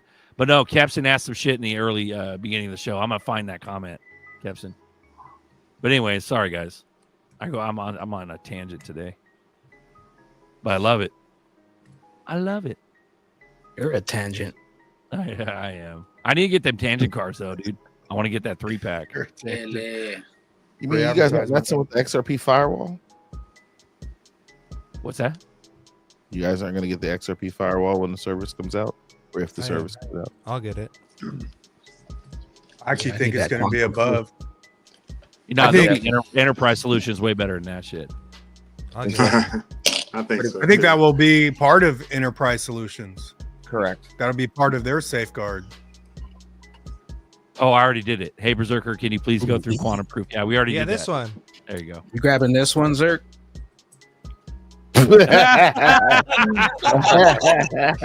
That'd be fucking hilarious, dude. Berserker. I will, dude. Get it and black it out and put XRP on the logo on top of it. With a Magnum This one Sharpie. is dope, though. The USA one's dope. Yeah. It'd probably be the USA or the all black. Limited edition. I got another XRP one. Wooden Got it all board coming blacked out. All black. That's what I got. Yeah, no, they're gonna scare the public though, bro. I think the enterprise solutions are gonna be fire. Like we're gone are the days of the cold wallets. Like it'll be like a VCR is nowadays.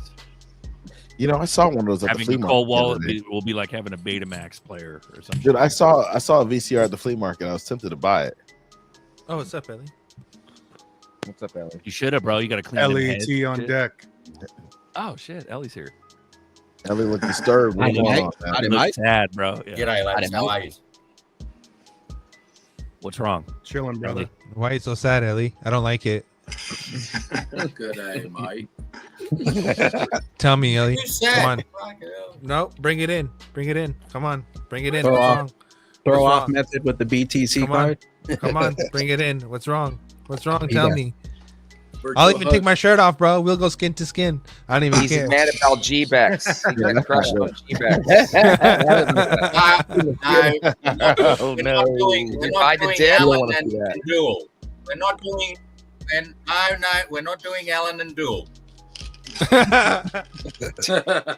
No, I'm just trying to recharge you. That's all I'm trying to do is recharge you because you look a little depleted. That's all.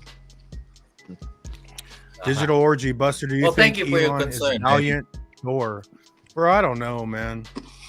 Valiant Thor. Who the fuck's Valiant Thor again? Is that like an influencer guy? Or It's what was it? no, it's an alien from Venus.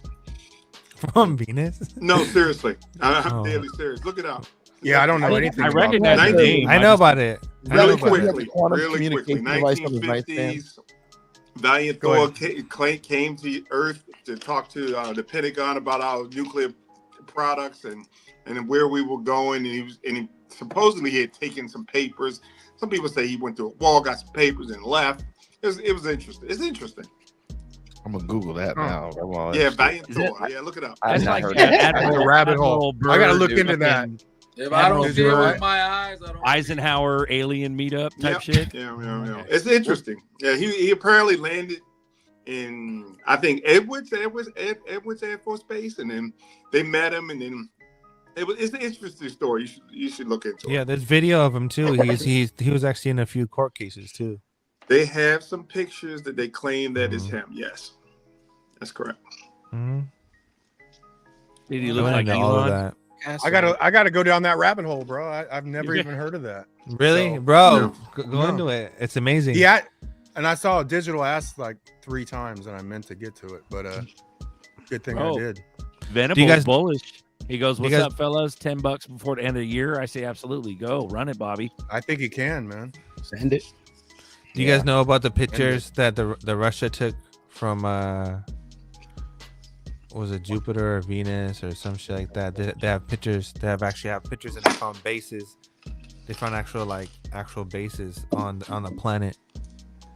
It's pretty dope. Taken by Russia. Look into it. It's pretty crazy. XR Pisces warning with Elipal. An unknown wallet deposited 3 transactions of XRP into my wallet. That meant someone could in turn withdraw out as well. To this day, I don't use my Elipal anymore. Your fucking That's avatar actually- has everything. They do that on That's some wallet too. They could do that anywhere. Yeah, they can do that it- anywhere. it's a random That's where they can deposit, but can't they can withdraw. deposit it. anything Yeah, into your can't account. withdraw it. Hey, but that new because what they do is they attach when you look into A the link. there's a link inside of those little drops that they're putting there, and they want you to Correct. click the link. Correct. You know, and that's all they're doing. They're randomly putting out stub pennies to all these wallet addresses, hoping someone hits the link. That's right. And within I'll- the transaction details, and then that's how you get hacked. But That's correct. Isn't Our that also addresses are public. They're public. It has nothing to addresses. do with- It's a random. They can randomize and find anybody. So It's because every it's not like our transaction's addresses on are a private. public ledger. So all they do is look for addresses that have sent value anywhere because it's all That's on a correct. public ledger. So Correct. they can get your public wallet address, and then they just spam all of the public wallets, hoping one person will click the link That's correct. in the memo line and then put in their seed phrase Exactly. or That's what you infect call your phishing. computer with malware. it doesn't have anything to do with which wallet you own. No, because correct. With they're XRP in every firewall fucking wallet. and this new amendment, you can stop all that, especially with this one, minimum income amount, and plus powered with if you add on the XRP firewall, you can stop all of that. Nice. Ooh, Yeah, actually, the firewall is a big deal, bro. But I see that. Yeah, like he's Call them I dusting see that. attacks. Mm-hmm. Exactly. That also spams the ledger, and they were trying to attack it. Couple of years ago, I used to get them with like garbage NFTs too. People send you Polygon like an blockchain. NFT that's worth nothing, Mm-hmm. and same deal. Polygon blockchain. Spam. Spam. Are we talking drones, or are we leaving that shit alone to the sheep? Oh, we're gonna talk about the drones. Hey, some wallets they just drop that stuff in there, like the Solana wallet. They just drop coins in there like automatically. You can't even. Yeah, do that. it's true. They're Hey, like, let's who talk cares about drones. Let's talk Bitcoin? Here you drones. go. Looking for nukes. Let's talk drones. Let's talk drones. I think it's very interesting that we now call them drones, and everybody is now okay with actually getting on the news. I saw some really high-level news people get on it and say, "I saw an orb that was spinning around and it was in news." I'm like, "You're talking about UFOs?" For years they haven't said we were all crazy, and now it's okay because we call them drones. Yeah, it went from UFO to UAP to drone. Yep. I think it's hilarious. We got nerdy. Randy wants to know if he should stop after 1 or 10 quant. You're a baller. You You got get 10 whatever quant. you feel you need to get, man. If Yeah. Quant had XRP's market cap right now, it'd be like $11,000. Just saying. That's what, like You a got- G10 quant. That's why market cap means nothing. Invisible I told to no him. one. I responded to him. I told him to listen to his heart. I told him. I told him to tap into the force, and that this was the way. I just wanted some zerbs. Hey, drop him that link where he can put in his keys, and then it'll add everything up for him automatically. Yeah, so it's a Bifrost wallet link. I know, don't worry about it. It does accept quant. It's cool. Just hit that link, send me your keys, and I'll let you know what to do.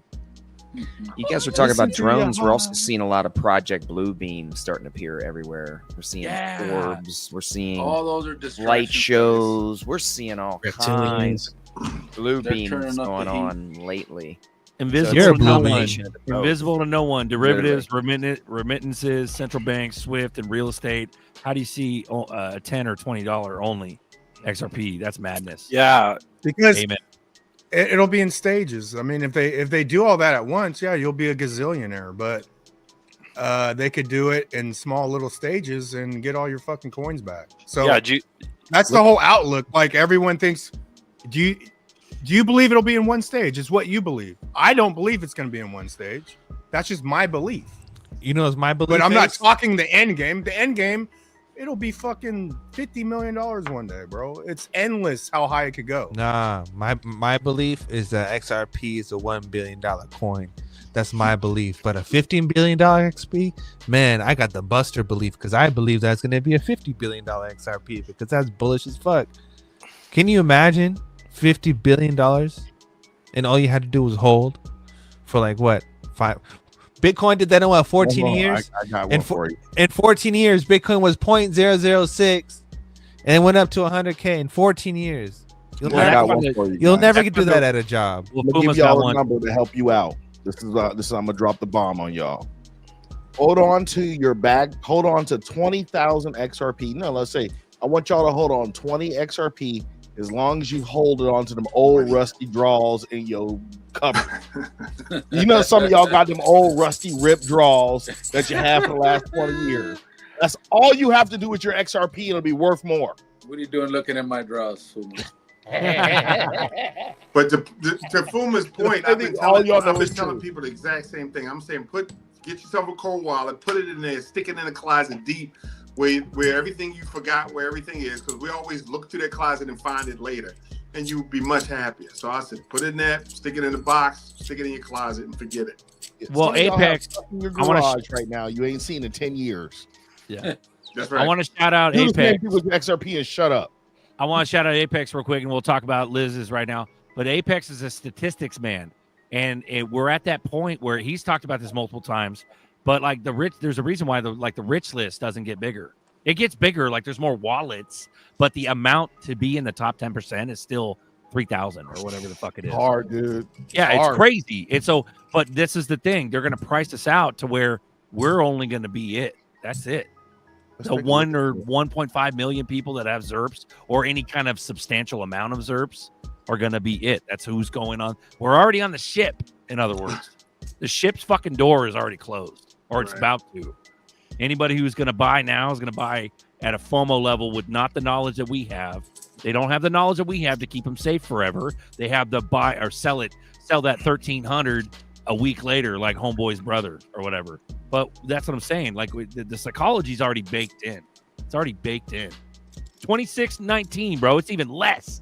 We just had a run, and there's less motherfuckers at top 10%. Exactly, and also bonkers. Also, dude. like when we added up, fucking triple already. But real quick, I'm gonna have to hop up. Go back to that real quick. Who was sharing? They sold. I think I was Bags. Yeah, bro.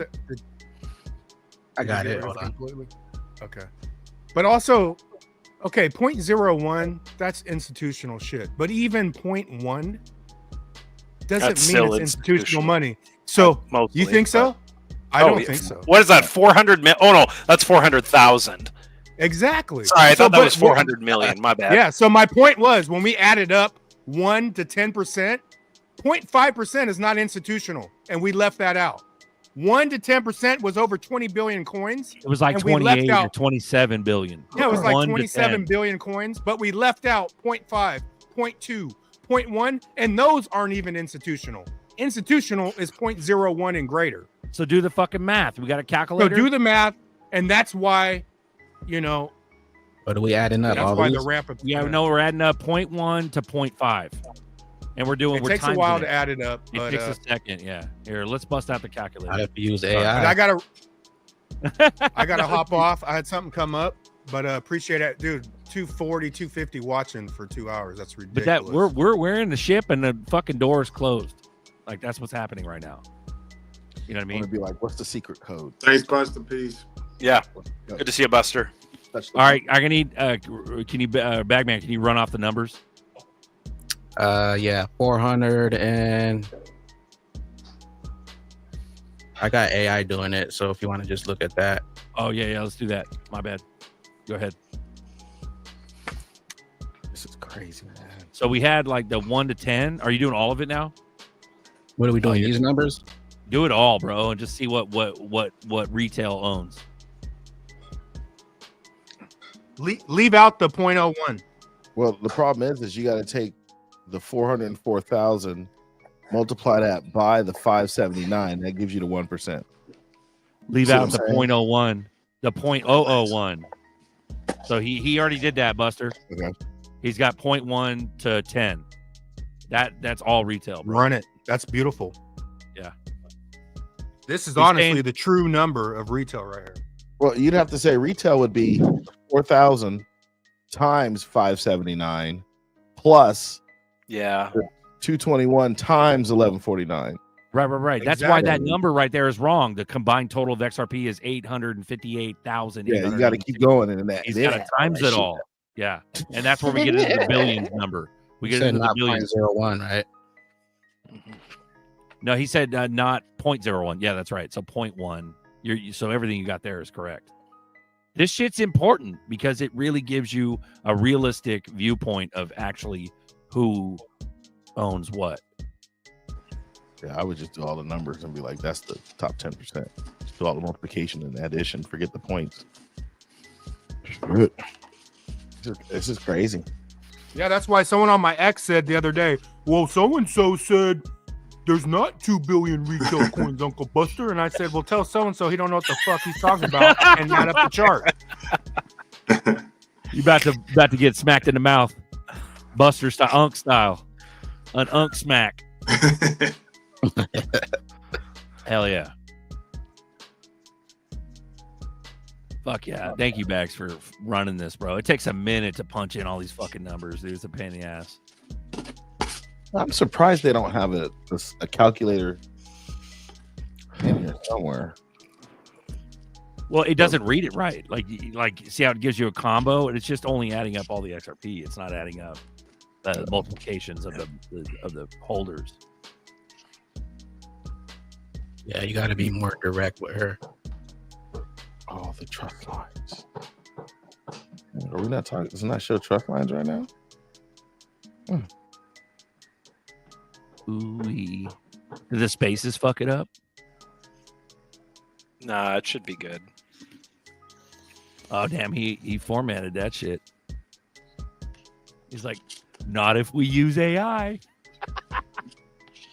Bro, I better not be eating fucking Soylent Green when I'm rich, bro. Like, fuck this AI shit. Like, we need some nature. Yeah. Need some nature in this bitch. 22 billion. This is crazy. 22 That'd be about half of the circulating supply-ish, right? What are we up to? Like 60 billion? So, but that's Wait, no, but here's a testament, bro, because it was 27, almost 28 billion when me and Buster in his backyard calculated fucking one. I think Tails was there too. So me, Tails, Buster, we were in his back fucking yard like 2 years ago or a year ago, and we were literally counted it, and from 1% to 10%, it was like 27 billion. So see how the psychology is working? It's less now. So they already got 5 billion back. They already got it back, bro, from this run. They're shaking people. They're shaking them, bro. Shaking them, right? Total retail owns 22 billion. They're getting them coins back, bro. Wait till they show us $300. Well, they already got 5 billion based off your previous math. They already got 5 billion back, and we only hit $2, two something. Wait till they hit $10. That's crazy, bro. So I had to pay it off, man. I had to go. So it's $5 and another 5 billion drops. It's $10. Even more important to hold and know what you hold. Hey, Apex. Have you found a way to see what's in escrow? From Ripple? Yeah. I think all their accounts are flagged on XRP scan. I think you can. Are you talking about like all of the escrow locked accounts? Yeah, I'm wondering if as they get them back, are they locking them up with the escrow? You know, like just kind of. Yeah, they get locked. Well, not sorry, just the escrow, but whatever they gather back. Are is the escrow growing? Is that they used to report, I mean, at least self-report how much XRP they were holding, not just in escrow. Like, I think, man, it was, because I've seen it in a couple places, they have at least a couple billion that they just hold that aren't escrowed. I want to say last I saw it was like 2 to 3 billion in XRP that they just have on their balance sheet that they can do whatever they want with. But I'm wondering if their balance is growing. In other words, they're getting them back and holding them. You know. Well, they did a buyback. I think they disclosed they did a buyback. What was that, last February on the open market? Like Brad disclosed that they were buying XRP back on the open market. It may have been even in the case. Maybe they may have even disclosed that in the case. Bro, I just thought Bags, sorry, you just did all that calculation.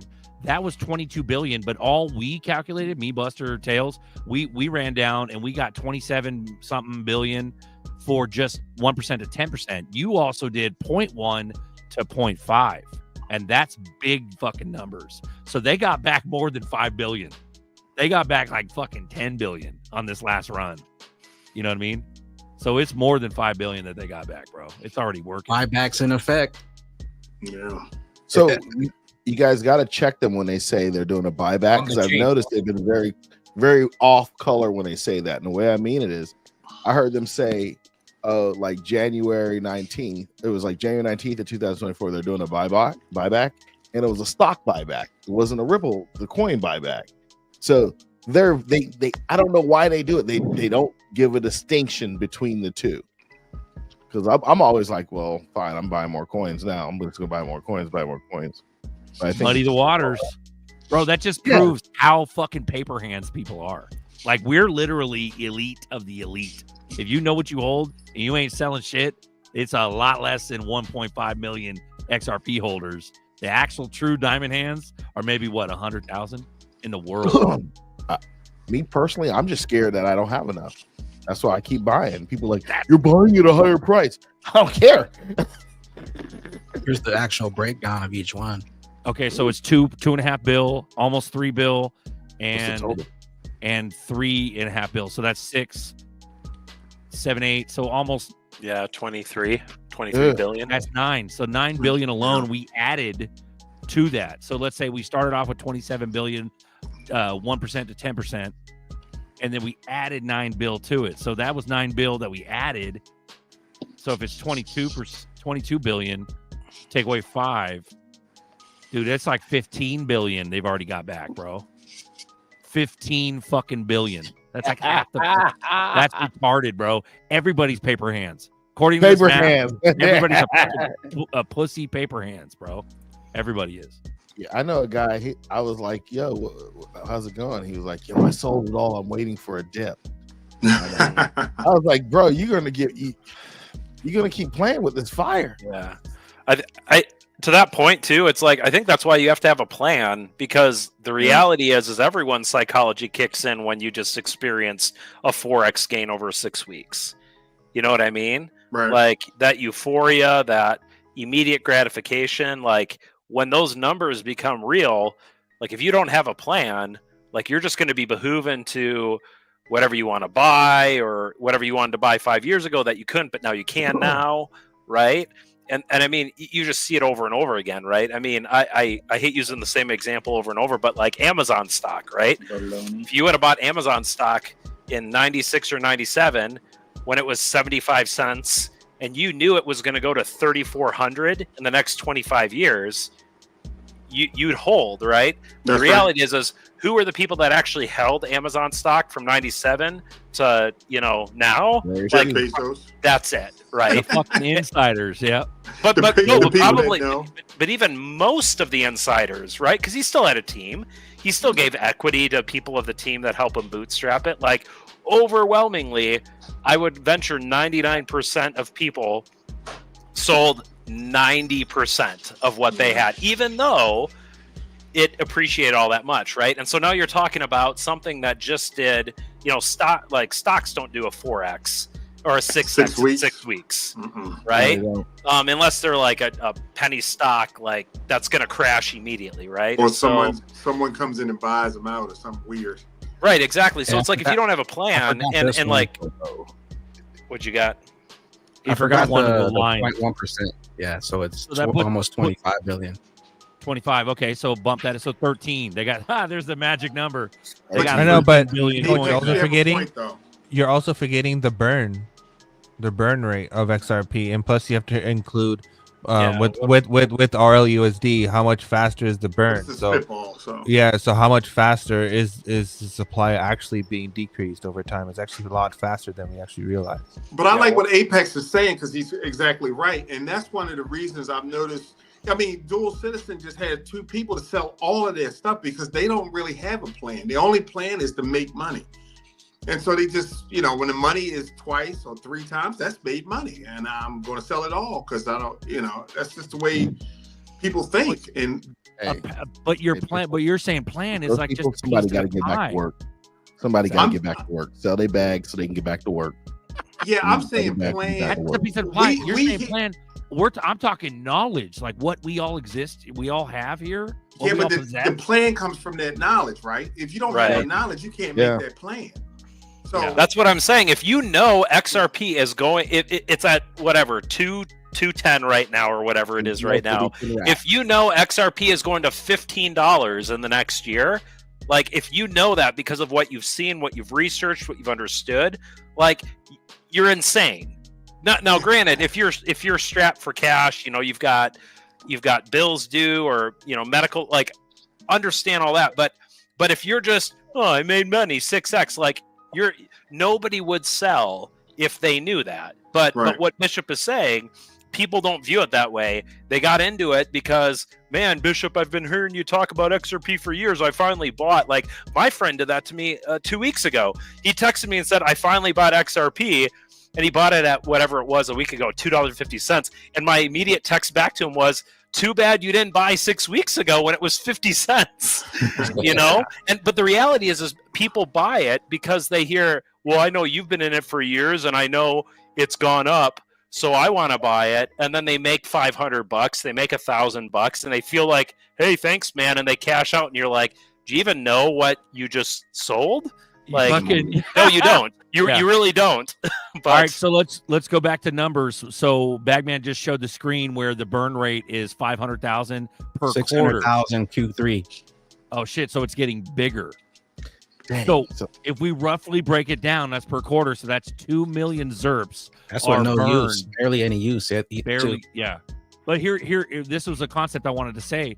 Let's roughly round it up. So let's say 2 million ZERPs per year at this point. But here's a concept. So the concept, my concept, and I talked about this years ago, fucking like 3 years ago, and I haven't really talked about it since. But the more this is used, the less transactions happen because the number of fucking people going back and forth, selling, trading, buying.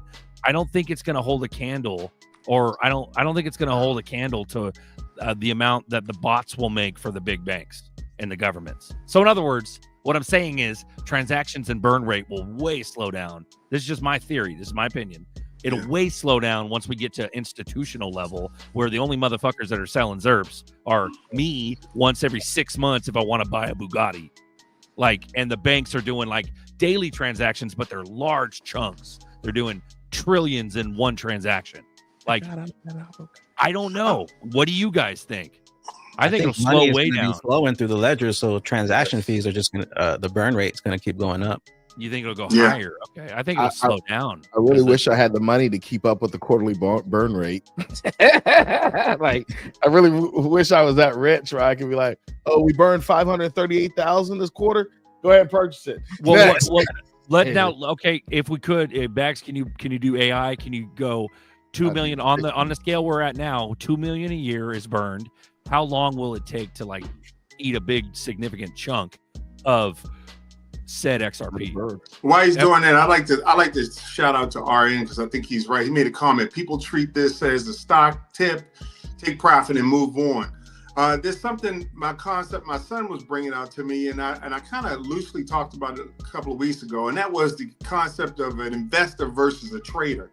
You really have to know what you are. If you're an investor, you're the long-term holder kind of guy. If you're a trader, you're going to be in and out trying to just make the money. So if you know which one you are, and you can make a better plan as to how to execute that. So I agree with RNs. Some people are traders. I'm an algo trader, and I'm an XRP investor. You can be both. So the reason why I think it'll slow down is because, and let me Big Watch, shout out Big Watch. The amount burned is increasing because the volume on the chain is increasing. I think it's the exact opposite. So I think because of the volume of not transactions, but the volume of amounts, it will lessen the transactions. Because right now everybody's like frenzy, throwing it back and forth like it's nothing.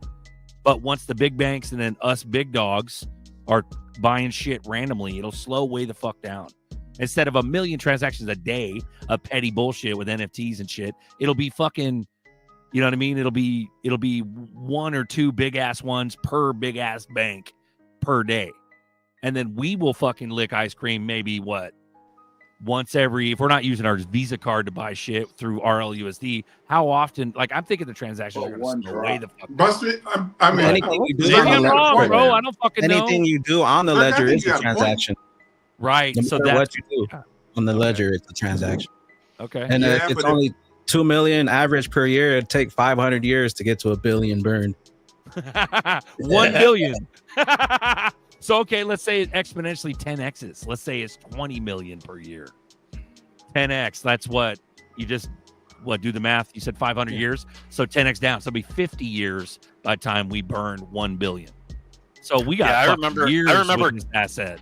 Yeah. Seeing conversations that were, talked about between Jed McCaleb and Arthur Brito and David Schwartz in the early days, that when they were architecting it, they were architecting it for roughly 10, like as a global settlement mechanism for 8 to 10 billion people, because they said, yeah, the population of the Earth, it's not going to in the next 100 years, it's not going to exceed. They didn't think it would exceed 10 billion people. So all that from the so that was part of the decision that went into how many tokens, right? Because they were all pre-mined tokens, right? Mm-hmm, how many tokens? What's the burn rate, burn mechanism, and how does it ramp up with more? How does it scale down with less? All of that. So, I mean, I've got to trust that they went through that math, and I think either way, it's going to be good. If you're an XRP holder, bro, it's really not that bad. Like if you 10x, the transaction fee go up a little bit. Like we don't know all the. Yeah, they might vote it up to where it kills the burn rate like hella big. But no, even at the math Bags just gave us, dude, 50 years. If you 10x that, let's say, because he said it was 500 years at 2 million per year burn rate. 500 years to get to the fucking 1 billion. That's 1/100th of the total supply. I don't give a shit if it's circulating or escrowed or not. I'm just saying, if you 10x that, it would take 50 fucking years just to burn 1 billion fucking. Yeah, bro. I don't know. Regardless, it's deflationary, and like Bitcoin's not deflationary. ETH has an unlimited supply, so yeah. That's why that motherfucker's slimy at the Bitcoin. The what is it? The Fitzgerald slimy fuck. Yeah. Yep. And that's how they're front running everything, because everybody's after that fee. So yeah. Well, and the other thing too with the XRP ledger, I mean, they can change the fee structure too, right? The validators can vote to make it more expensive or less expensive. And by more expensive, I just mean like drops, not like, $10 a transaction or whatever that a ACH costs. But I think they just modified it recently too, if I'm not mistaken. They actually increased the fee too on its own, because if you look at the quarterly reports, the transaction fees are different quarter to quarter. Like 2024 Q2 was 0.00394, and then the next quarter was 0.00269. So it was a little bit lower with more XRP burn. Bro, so there's a lot of factors to go in. Fly Kiwi goes, if there's 8 billion people on the planet, how many XRP each is that? I got my share. Shockwave goes 11. Drop, like a drop. Yeah.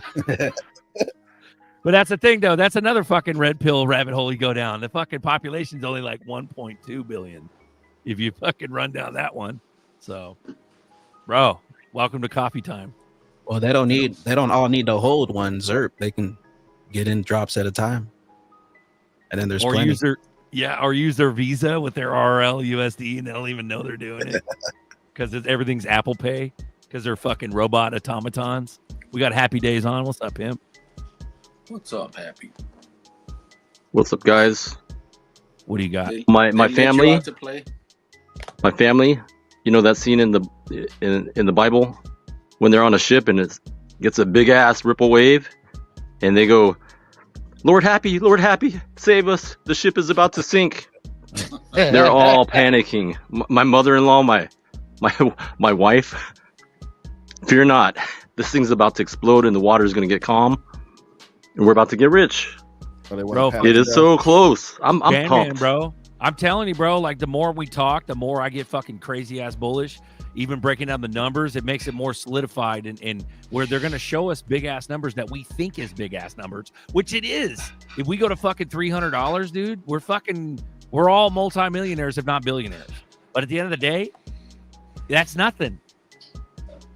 We get that 2-year expiration that Nerdy talked about. We're in 2027, and then the corn goes away or fucking gets kicked. Tether gets kicked. It's over, bro. We're fucking way big.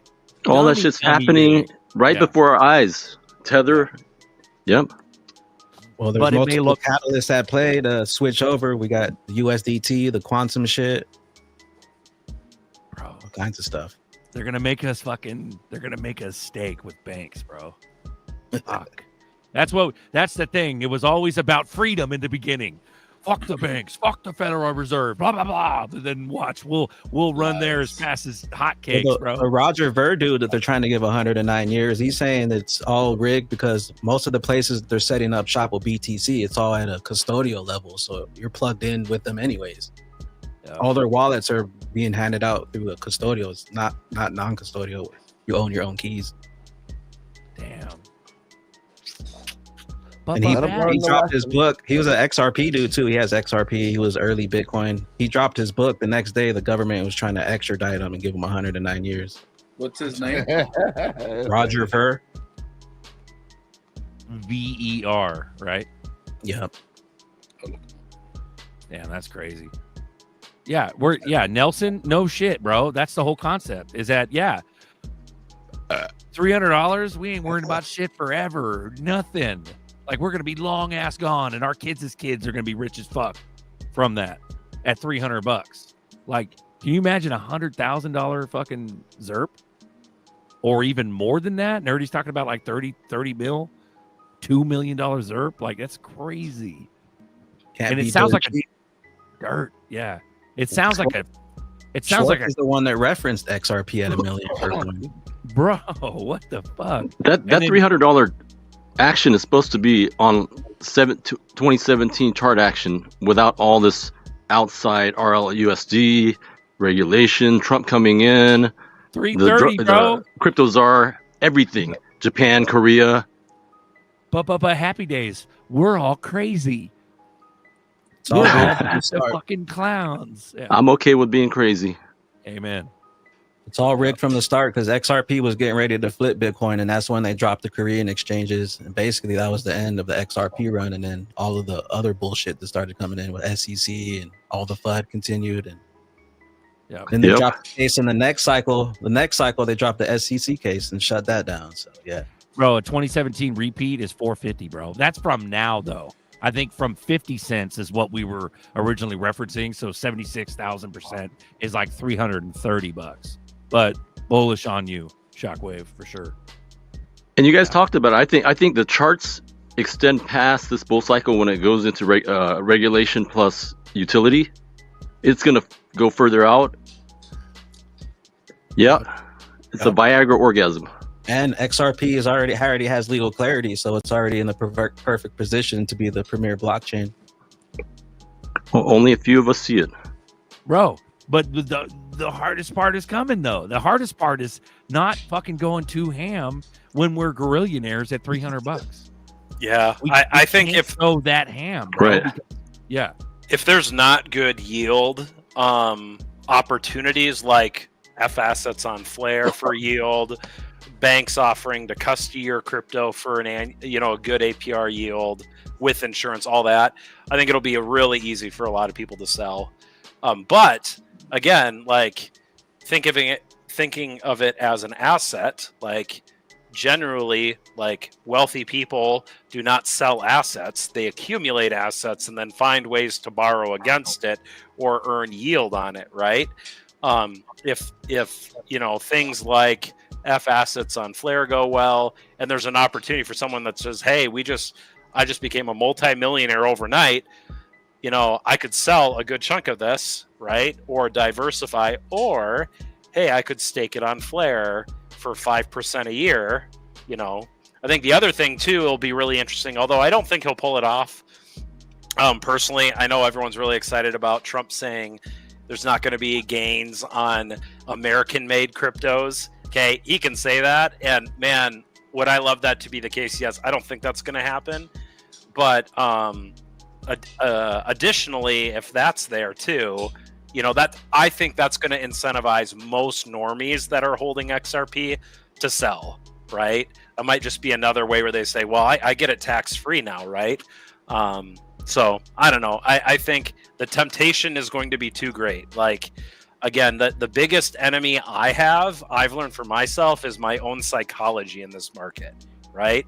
And if you think your psychology is just going to get better when you're rich overnight and you're not doing things now to prepare yourself, like you're going to have a rude awakening looking in the mirror when you sell way too soon. That's all I'm going to say. Speaking of yield, Berserker, I don't think we answered Liz Taylor's question.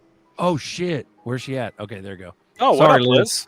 Sorry, Liz. Does anyone know of a trusted platform that allows you to loan or lend XRP? I want to shave a little in the future, but still keep my XRP. Nexo used to, but they stopped that when Gensler sued them. Nexo used to, Celsius used to, Freeway used to, and all of them. Celsius, Nexo I think is still there, but there are some pretty shady things too with. Didn't Nexo liquidate a bunch of XRP holders? Celsius did. They rug pulled everybody. Bank the unbanked was his main theme, and then he rug pulled everybody. And Freeway and all that to say is like, I am very weary of anyone who promises yield on my XRP.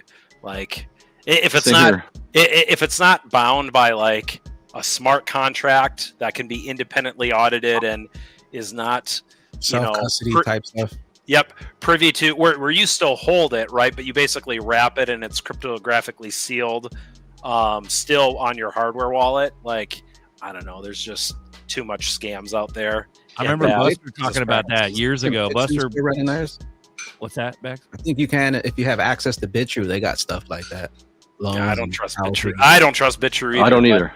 I think it'll be fucking like standard custody because you got like if you think about it, if you zoom out a little bit, you think about us we're all big dicks. We're fucking 100,000 in the world, bro. Like we're fucking diamond hands at this point. 1%. Let's say big money's coming. Yeah, we're big dicks. We're gonna be the accredited. We're gonna be the fucking guys that can get into standard custody and enterprise custody, and I think they're gonna offer yield for us big dicks, and we'll have to take it, especially if they hack some fucking cold wallets. Like. Don't be scared from what I'm saying, guys. I really think 2,500 XRP, if you can hold out, that's all you need. That's big fucking money. That's a lifetime. For Liz Taylor, if you can hold off on that, I would just hold off for a little bit if you can. Yeah, I agree.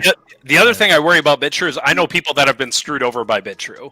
Wait for the real stuff to. And so, also BitTrue, us Americans, bro, we're done. BitTrue's done. And BitTrue is also not in the U.S. So this is just me. If I ever entrusted a centralized entity that was promising me yield on my XRP, well, first of all, you need to know most entities that do that, banks are the same way.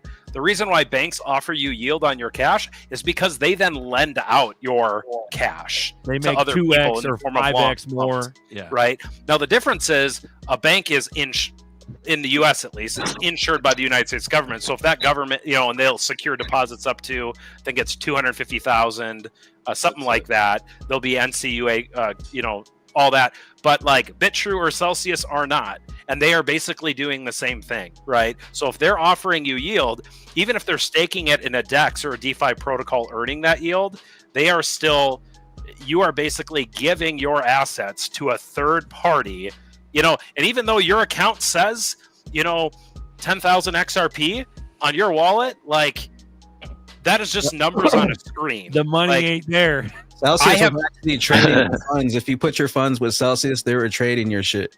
One thing I noticed, and I haven't done this in a while, but Coinbase, I had bought XRP on Coinbase and had moved it to my hardware wallet, right? And on my wallet, on my Coinbase account, I could see my wallet address. And so when I transferred my XRP from Coinbase to my hardware wallet, and I looked at the transaction, the wallet I received it from was not my wallet on Coinbase, right? Oh, really? Oh, no, it was not. It was not. Was it the general? Go ahead. Which means, like, again, I can only speculate. What wallet was I looking at on Coinbase that was assigned to me right?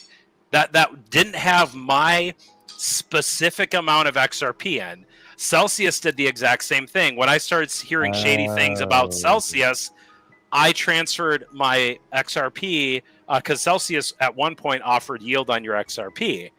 When I heard that there were some shady things going on, I transferred from my Celsius wallet to my hardware wallet. The same thing. They had done multiple hops in a wallet to get it to my hardware wallet, but that's what freaked me out the most. Is like, what the crap was I looking at on my Celsius app that had a wallet address, you know? But that's not the funds that transferred.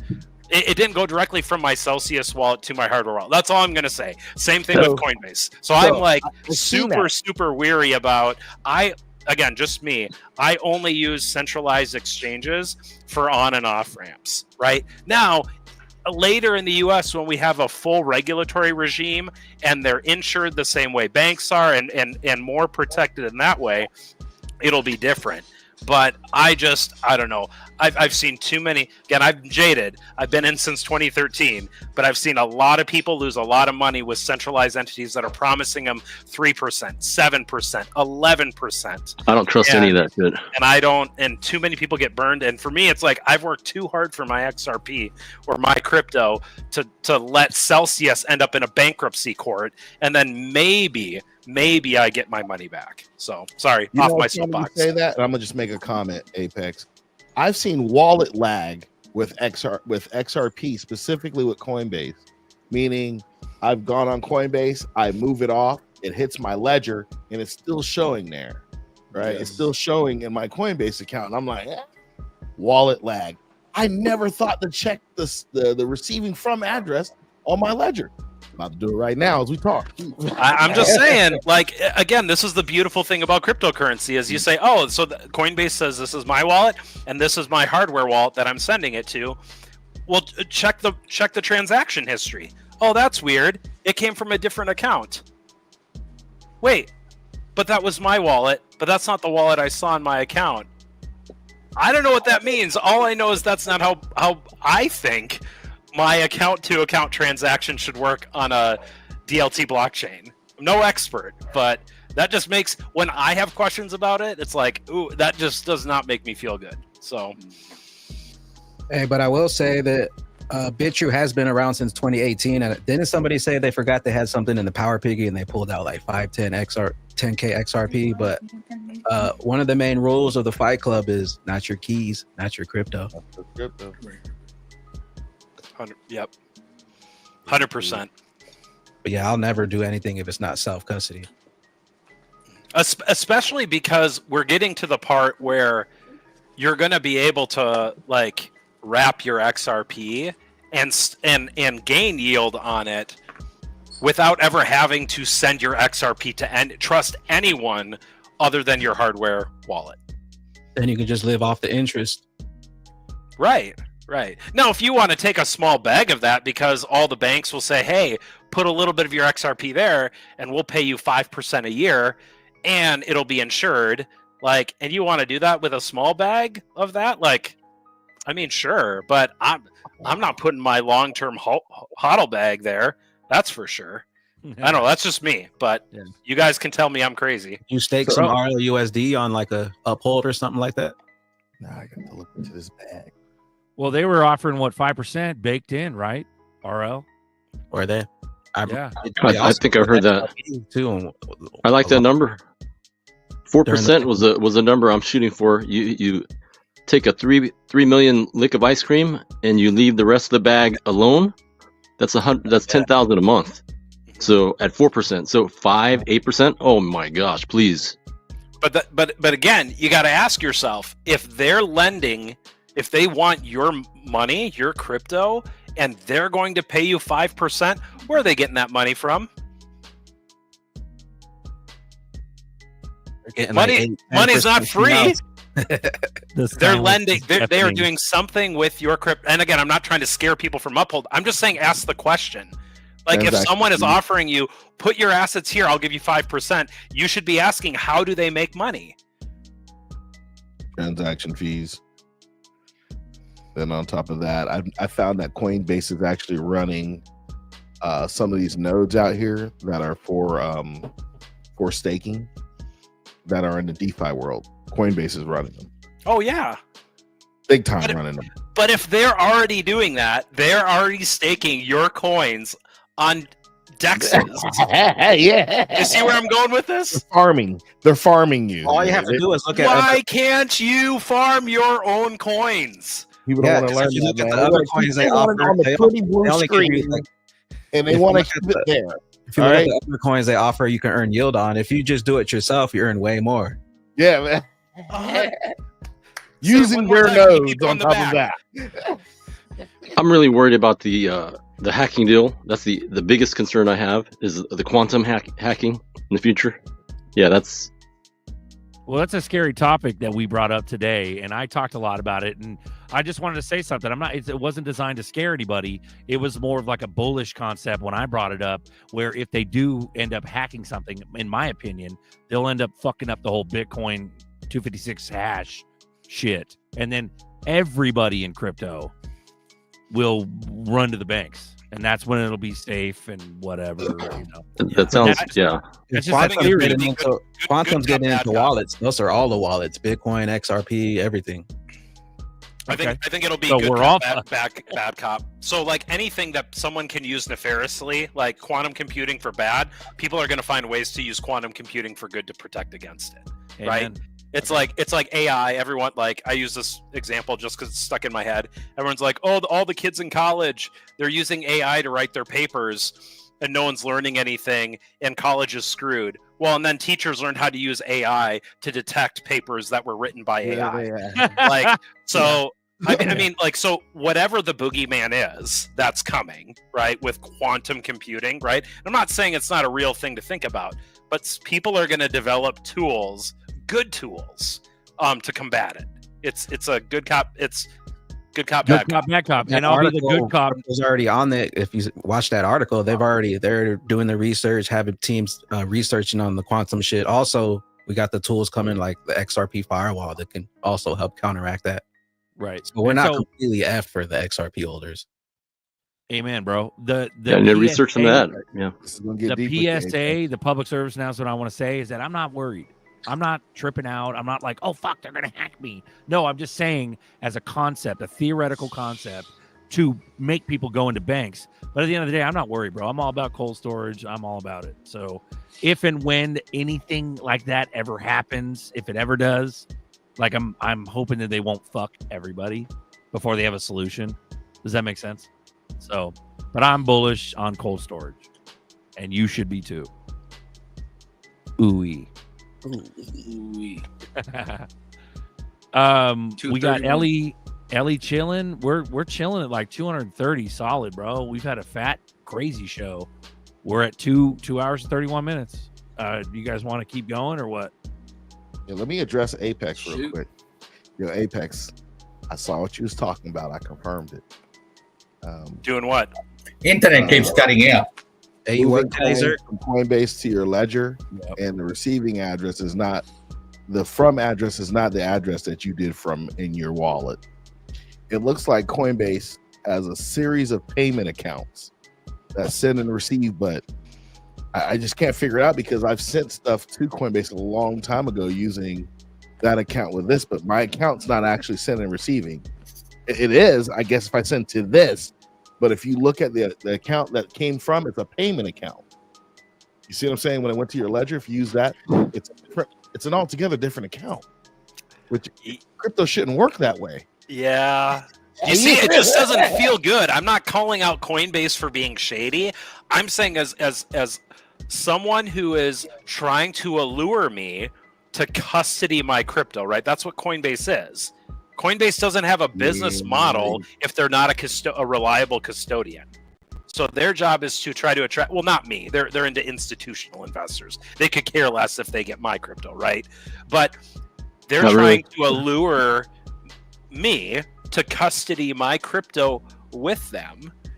And then, like, I can see on the Coinbase app how much crypto I have with a wallet address, right? That's how I can send funds to my Coinbase custodied wallet, but then when I send it out, it comes from a different account. It just, yes, You're wrong. Doesn't Apex, feel. they want your crypto because they won't give up your Flare and Songbird. And there is, and it's funny. I just ran another address from Coinbase, and there's another one. They actually call this one Coinbase 7. The name on the account is Coinbase 7, and the one before was a Coinbase 10. So if anyone of you out there have done this, take a look at your ledger when you received it to your ledger, and look at the from address and go to XRP scan. It'll tell you. We got Joe Buddy. He goes, I don't know if there's like typos in this or not, but he goes, I got 100% yield on Vault, which is that Uphold sharding thing, or is that separate? Vault's separate, right? It's a shard program. Go ahead. You said I got 100% yield on Valid. Might be talking about Valid. No, Vault. I remember it was like Vault. I remember it was like a separate company that did like a sharding thing, kind of like the Uphold Vault and like Ledger. So they took 100% of my XRP. I did get 26% back, and it looks like we will get all of our crypto back, but it's been 3 years. Until there's an FDIC insurance, I hodl. But here, catch this, Joe. Oh. FDIC, I think, is bullshit too, because it went down to 0. Now it's back up to what, 250,000? Something like that. But like FDIC ain't even much either. Yeah, but even wherever we go, Moon Cycle, like, so you're a multimillionaire, you're not going to put millions into an account that's only insured for $250,000. Yeah, right. You're going to spread it. You're going to diversify your yield earnings throughout different institutions. And then they can pay you back in 30 years, Apex. They don't have to I know. So it's like, yeah. So if you want to do, and again, no judgment, but you want to have an account for your parents or your loved ones, right? That just can't do the crypto thing. Like, sure, put 220 grand in an account for them that's getting 5%. That's insured to 250 grand, right? Yeah, during the last 4 years, FDIC did like fault. It went to 0. I don't know if you guys remember that. They have to. Yeah, I don't know if you know this, but the federal government has to replace their coffers like every year or 3, depending on how many failures there are, because they run out of money eventually, and then the government just prints more, and the Congress has to put more into their coffers. That's crazy, bro. It's a little different if you have a trust. It looks like it's 1.2 million per owner for all trust accounts. In banks? It looks like it. I'll show you. I'll throw the link in the chat. Pay me. FSS are the way to find yields on your XRP. Boom. Hey, this is the weird thing about FS. Did you see? I guess I must have missed this with Songbird, but Hugo Filion said that once an F asset goes from Songbird to Flare, and once that F asset is live on Flare for 6 weeks, they're actually going to remove it from Songbird. Did you guys see that? So like XRP, right? XRP is on Songbird right now, but essentially once it goes to Flare, he said, yeah, 6 weeks after it's live, we'll remove it. And if any developers want to fork the Songbird code for the F assets and launch it themselves, they can do that. Did I miss that? I did not know they were going to remove assets from Songbird once it's on Flare. Am I just under a rock, or did you guys get that? I don't remember hearing anything like that. So I know if Pammy comes on, he'll know. Shout out Pammy. Links in the chat. I don't mess with the XRP bag, so I don't know what to tell y'all. If y'all doing that with your XRP, I don't want to be nasty with mine. I don't touch it that way. I'm just not that type of nasty guy. Guys, I got a question. I missed most of the show. This might be a repeat, but up. There's there's a buzz about the lawsuit maybe being booted before Christmas on the 23rd, and the Riddlers have been saying it's gonna be a Merry Christmas and moonshot in the back window behind the Christmas tree. What do you guys think? Before Christmas, we're gonna get this thing maybe booted and get a little launch? No, I'm gonna tell you why. You don't think so? I think it's a 30% chance for me. Right now? How many government employees are working right now? Call any government agency right now. See who's at their office. It could be resolved on any Saturday. The anniversary happens to fall on the 22nd. So maybe let me tell you, this might be it. The FAA has a moratorium going on right now. It means no changes in IT operations. Ain't nobody in office. We're talking about lawsuit being dropped on any Saturday over beer. Agencies right now, they're on vacation. The only people up right now is the hitters. That's the assassins. They're the only people lurking right now. Well, I'm bullish, and I'm gonna say I'm hoping 30% chance. Maybe something happens before Christmas Day. Gary to make it a Gensler, Merry Christmas. I'm all right now shopping for Christmas presents with Ethereum. With Ethereum. We're 2 days after the lawsuit was announced, right? Wasn't it December 20th, 2020? I thought they said 22nd, and I heard that the case has cause of action, like to go to, maybe resolve it or get together. So let's call. Anyways, let's check out their website. Let's see what they're doing tomorrow. Or Nerdy, just have Nerdy call Brad Garlinghouse. He can set it straight for us. Nerdy, can you get Brad on the call, please? So December 20th was a Sunday, and the 22nd on 2020 was a Tuesday. So 22nd, so it was Tuesday. There you go.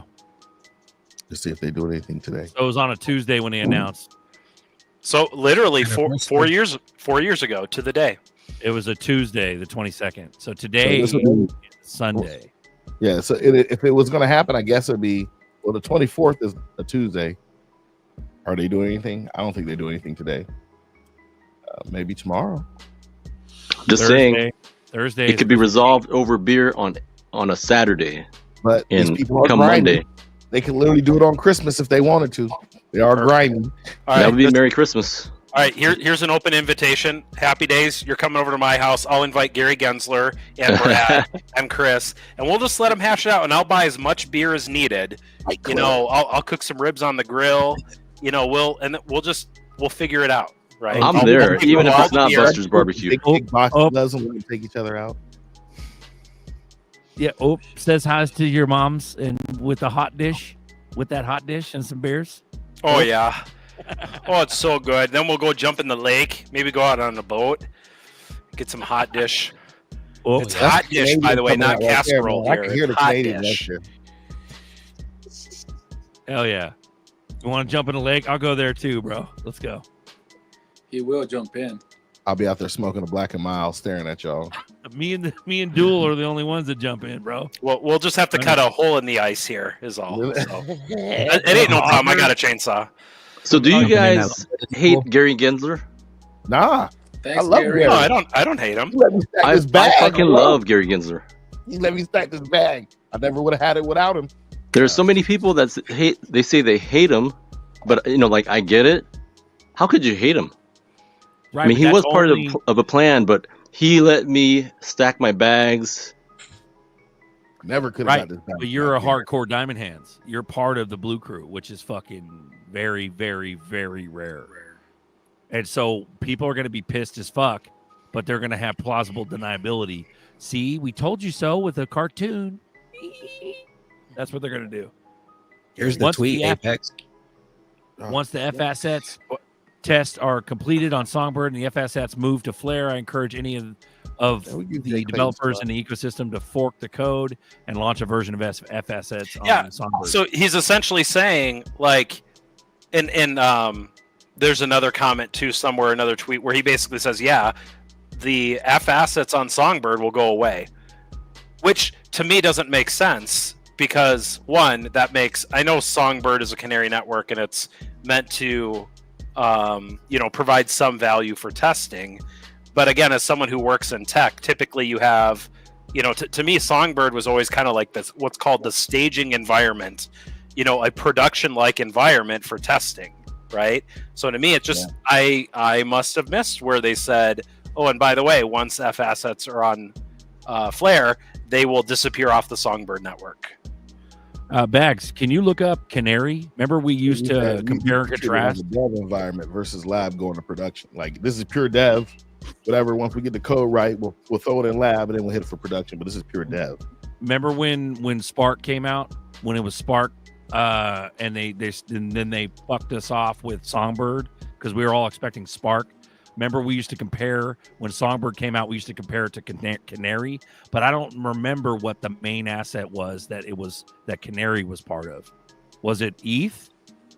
Was it because remember that Apex? We used to compare it to Canary. Kusama, the Kusama network on yes. Kusama Polkadot? Polkadot, that's what it was. Was it Polkadot? Polkadot has the Kusama network. That's a Canary network for Polkadot, I believe. Someone can fact check me in the chat on that. Right, but here's my point: is that thank you for that. Kusama held value, so essentially, I'm connecting dots. Kusama was fucking fire, bro, and it was the Canary network of Dot, and Kusama stayed alive. And so maybe that's bullish towards you, Songbird heads. Just the F assets. They'll still use Songbird to test stuff, but yeah, it's just weird because typically you would maintain you would maintain a production like environment. Like if a new governance proposal came on to modify, how the smart contracts on Flare interact with the underlying assets, right?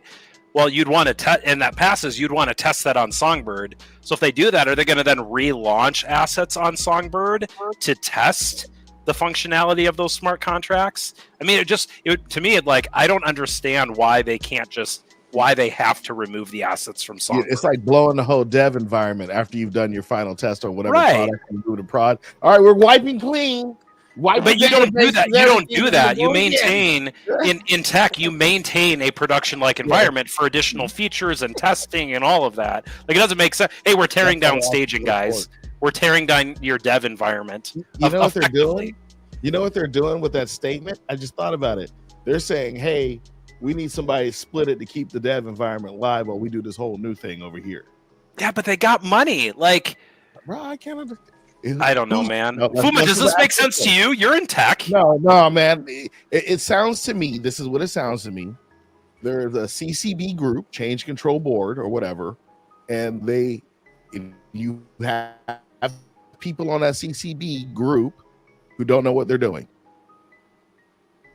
You know how you go to Change Control and you got a whole bunch of, and they may not necessarily be technical people on the Change Control group. It may be quality, it may be a program manager, security, maybe some infrastructure, maybe some app. And then you got the program manager who just knows how to run the business, but you don't know what else is going on. And he's like, yeah, and then someone proposes a change, and it's maybe a crappy change, and everyone votes because he's the program manager. But the software and infrastructure guys are like, hey, that's not a good change. That's what it smells like. Bro, it smells like Ellie and Liz Taylor. Like, you're right. What it smells like. Somebody needs to go to a meeting and talk to their Hell board. yeah, Liz, go ahead. The answer right here. I found it. A quick What's little up, story. Liz? Yeah, hey guys and girls. Just a quick little story that happened to me this week. So I hold several assets, and so I wanted, for the down payment closing cost, I wanted to shave a little bit. And so when I presented a printout off of Coinbase, a legal printout of my account and what I hold, and then I would transfer a certain amount to my bank, wire transfer. Well, I took it back to underwriting, and they said that I cannot use crypto because it's not a safe asset to transfer. So what I would have to do is put the money in my account and then let it, what they call settle for two statements, so it doesn't show up, as a deposit, because they only ask for 2 month statements, and then I could use the damn crypto. It just pissed me off. And then I talked to my realtor, and he goes, well, you know what it is, because it's not real money, and they can actually pull that back out of the bank. I said, sir, you don't understand what happens. It's a regulated, legal, USA, SEC certified exchange. We can take that crypto and sell it into US dollars, paper money, and then I will wire it to the bank. They know every transaction along the way, and it's legal. I even get a tax form for capital gains. This doesn't make sense. It just really pissed me off. Can I help you out?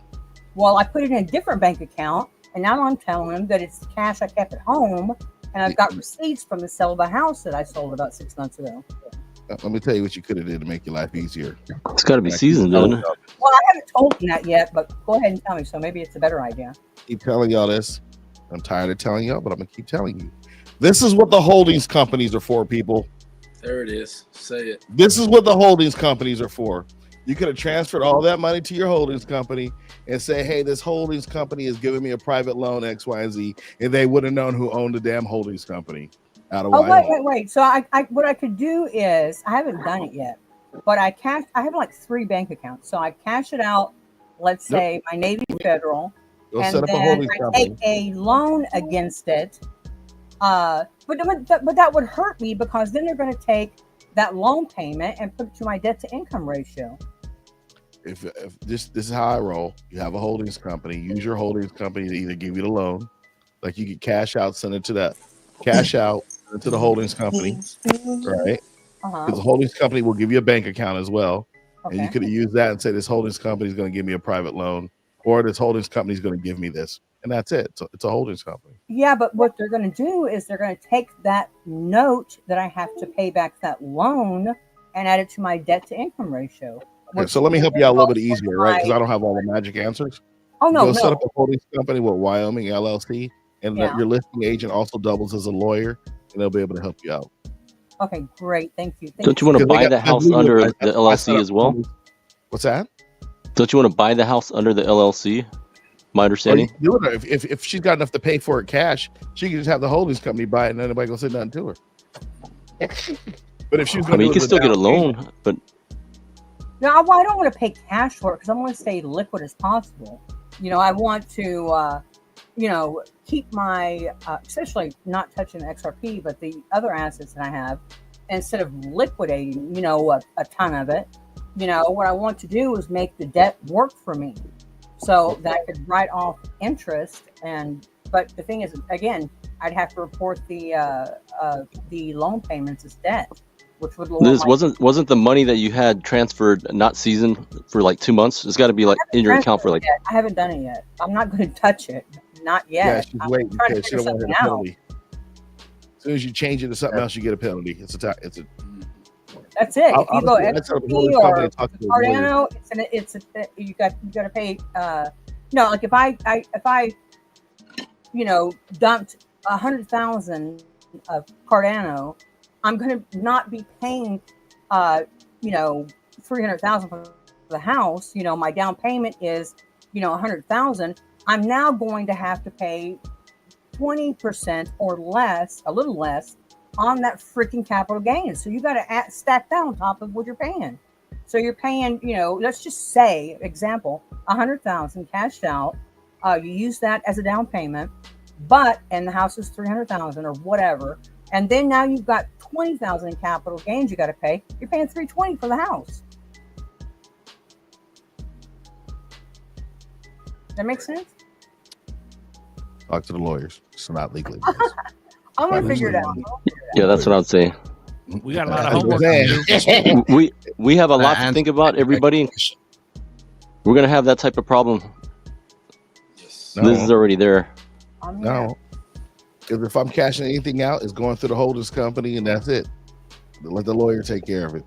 Now let's change the subject. I'm ready to sell my house and my wife's car, and live in a U-Haul storage, kick my mother-in-law out of the house, and buy some more ZERPs. Well, the wife is the most expensive thing you got. Let's just talk about it. That's right. Beautiful. Here's the answer to Apex's you question. Jake Claver, he gonna run your pockets for about 5 G's though. Yeah, we have Pammy popped on too. Pop back on, Pammy. We're still talking FSS. Jake Claver gonna run your pockets. You talk to him. He like, yeah, I'll talk to you. You got 5 racks. It's like he's saying there's a risk of an exploit due to a code issue, but you can read it, Zerk. Yeah. The FSS test on Songbird has been designed to be limited in nature. The amount of FSS that can be issued is limited both by a 2 million per asset cap and the amount of agent and pool collateral. As we have seen, the system is fully minted most of the time. So why aren't agents adding more collateral so as to at least reach the cap? The answer is simple.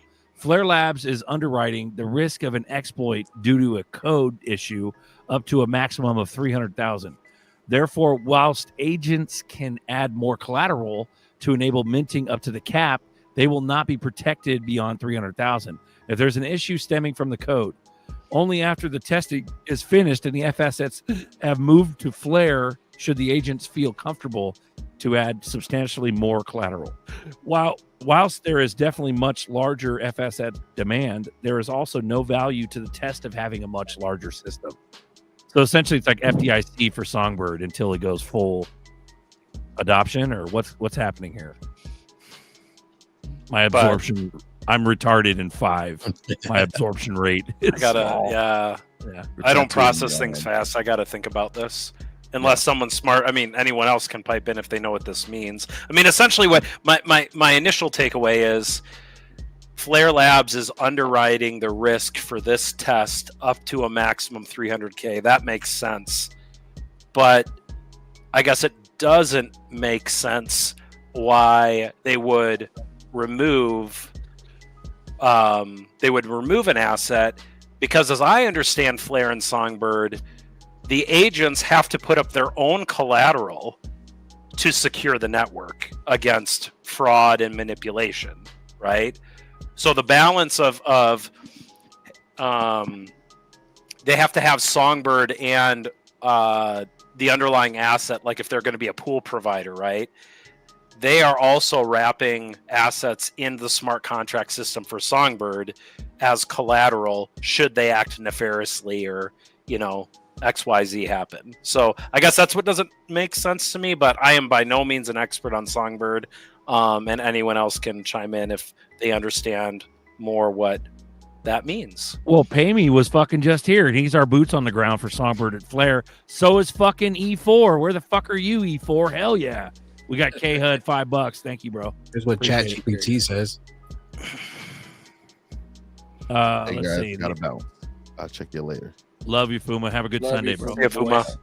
Yeah, Fuma. The explanation revolves around the F asset system on Songbird, a testing environment for blockchain. Here's a breakdown of what it means. Limited test scope. Number 1, the testing of F assets is deliberately limited to ensure it's manageable and safe. The amount of F assets that can be minted, is capped at 2 million per asset and is also restricted by the collateral provided by agents and pools. Number 2, high demand, limited supply. The system is fully minted most of the time, meaning there's a high demand for F assets and the maximum allowed amount is already reached often. However, agents, entities providing collateral to mint F assets are not adding more collateral to mint more, even though they technically can. Number 3, risk management and exploit concerns. Flare Labs has committed to underwriting the risk of an exploit due to code issues during testing, but only up to 300K. This means if there's a flaw in the system's code, everything and something goes wrong, Flare Labs will cover losses only up to 300K. For agents, adding more collateral would increase their risk exposure. If they added more collateral and a code exploit occurred, any losses beyond 300,000 would not be covered by Flare Labs, leaving the agents at risk of significant financial losses. Number 4, cautious participation. Agents are cautious because they don't want to take on additional risk until the system is fully tested and moved on to main Flare network. Once testing is complete and the system is deemed safe, agents are likely to add more collateral and expand the system. Purpose of the test. Number 5, purpose of the test. The test is designed to ensure the system works as intended, not to maximize its size or usage during the trial phase. Expanding the system during testing doesn't add value because the focus is on functionality and security rather than scale. So in summary, agents are hesitant to add more collateral because Flare Labs only guarantees protection up to 300K. In the event of a code exploit, until the testing is complete and the system is deemed secure, agents are limiting their involvement to minimize their financial risk despite the high demand for F assets. So it's only until the shit's done testing when they can both balloon both Flare and Songbird. That just explains to me why agents aren't putting more collateral. And that makes sense because the agents say we have a maximum insurance that Flare is providing, the Flare Foundation is providing up to 300,000 against potential loss, which that makes sense, right? Why would I put more assets in than I can reasonably, be secured against. But none of that explains why Flare would remove Songbird or remove wrapped XRP from Songbird. Like, this is all very test specific. They're not going to provide the $300K in insurance once they move over. So if you want to do it on your own, you can go ahead and pop up. Is what it sounds like. Yeah, but doesn't the Flare Foundation? They have billions of Flare. But to me, it sounds like there's an issue in the code. Why not just fix the issue in the code? Yeah. Well. Sorry. It's the potential risk of there being an issue in a code. They're not saying that there is, or at least that's not how I'm reading this. It says right here, due to code issues during testing. Yeah, but wait, to be underwriting the risk of an exploit due to a code issue in testing, right? When that makes sense for Songbird, because Songbird is a canary network. It's meant to be a testing environment, a production-like testing environment. But I don't think they're saying there was something that I think Flare tweeted about today, where there was a liquidation with one of the agents that should not have occurred that they've reimbursed, but again, none of that explains to me why they're removing like, that's just the potential risk. We're only insuring X amount. But I don't know why you couldn't just have it be, because it's an open ecosystem. Well, sorry, I don't know if their agents are. Maybe their agents have to be, you have to be vetted to be a part, to be an agent on the Songbird network. But anyway, sorry, we don't have to keep going down this rabbit hole if it's not interesting. It's just another question that Apex will ponder over the next week. That's funny. We're just chilling. Links in the chat, guys. If you guys want to, we might wrap it up here pretty soon here. But I want to share this little link from Fuma. Shout out Fuma. FDIC insurance summary of trust rule change. As of April 1st, 2024, the maximum insurance coverage for a trust owner with 5 or more beneficiaries is $1.2 million per owner for all trust accounts, including POD, ITF, revocable, and irrevocable, held by the same bank. So yeah, there's some shit here, and I'll throw the link in the chat if you guys want to look at it. If I think this applies to Liz, so bada boom. But we appreciate you guys hanging in there. Thanks for the steady ass viewership. We've had like 220 solid for 3 hours straight. Like, that's nuts. So, yeah. But we are still small in numbers, and we will continue to be small in numbers. Not necessarily on the show, because we will go crazy once we start seeing real FOMO. But the small in numbers includes what Bishop was talking about earlier, which is the people with a plan based on their knowledge that they have. So the diamond-handed brains in here are small, and so this is important to go over. Anybody who's new to crypto, we're fucking literally like beep boop boop boop bop boop boop boop beep boop zeep boop. Like, that's what we're doing right now. We're like speaking in Greek. Yeah, nobody fucking understands what we're talking about, but we understand each other. Like, and we're breaking it down the best we can. And Philion, dude, Hugo, he's a fucking Brit, man. They use the big words, so they make it hard to understand. Whilst and whilst and betwixt and tweenst, and they use those weird ass words. And so Hugo wants to sound smart with his big ass glasses. So we'll see what happens to Songbird. Fuck. But at the end of the day, I mean, I'm not selling. Are you? Period. Basically, a resource thing. Keeping F assets on Songbird long term could lead to a split of the ecosystem, with some participants operating on Songbird, others on Flare. And it also says, while Songbird is a testing ground, it still involves real economic value. Continuing to test, it definitely increases the risk of exploits or other issues impacting the Songbird network and its participants. Fucking fire, bro. Kusama. Never forget Kusama. So there's your Songbird answer. Boom. Thrice, twice, betwixt. Dig, shout out. Fuck yeah. All right, so Mario coin. That's the sound of growing up. Do it, bro. So shout out to everybody. If you guys want to join the chat, come join us. We're gonna talk. Yeah, we're deep. Yeah, we're hella deep. We got to get off this bitch. We love you. And if there's any burning desires, just jump on the chat. We'll talk after. Oh, that's the StreamYard link. Can you find that can you find that tweet and see if that guy wants to get on and talk about it? Find the tweet. Let me see. Let me mean, maximize this. Bafom Fat private trust is better than LLC. Yeah, he was saying he's talking shit. It's a woodwork guy, but he sounds like he knows what he's talking about. But he sounds like Polynesian or some shit. Bomb Fat. Get on. Bomb Fat. What I missed? I just woke up from a nap. Motherfucker, you've been chatting for the last two hours? Hour? 3 hours. Yeah. That's what you missed. Yeah. You could click the link if you want to talk shop after the fact. No, he said some shit. There we go. ZRK, he's talking shit. ZRK's losing his neuroplasticity. That's right, bro. It's that boomer. Baphomet. Are you Baphomet?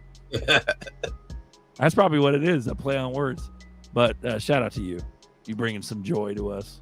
Love it. Okay. I want to wish everybody a Merry Christmas. If we don't talk to you guys, we love you. Enjoy your family.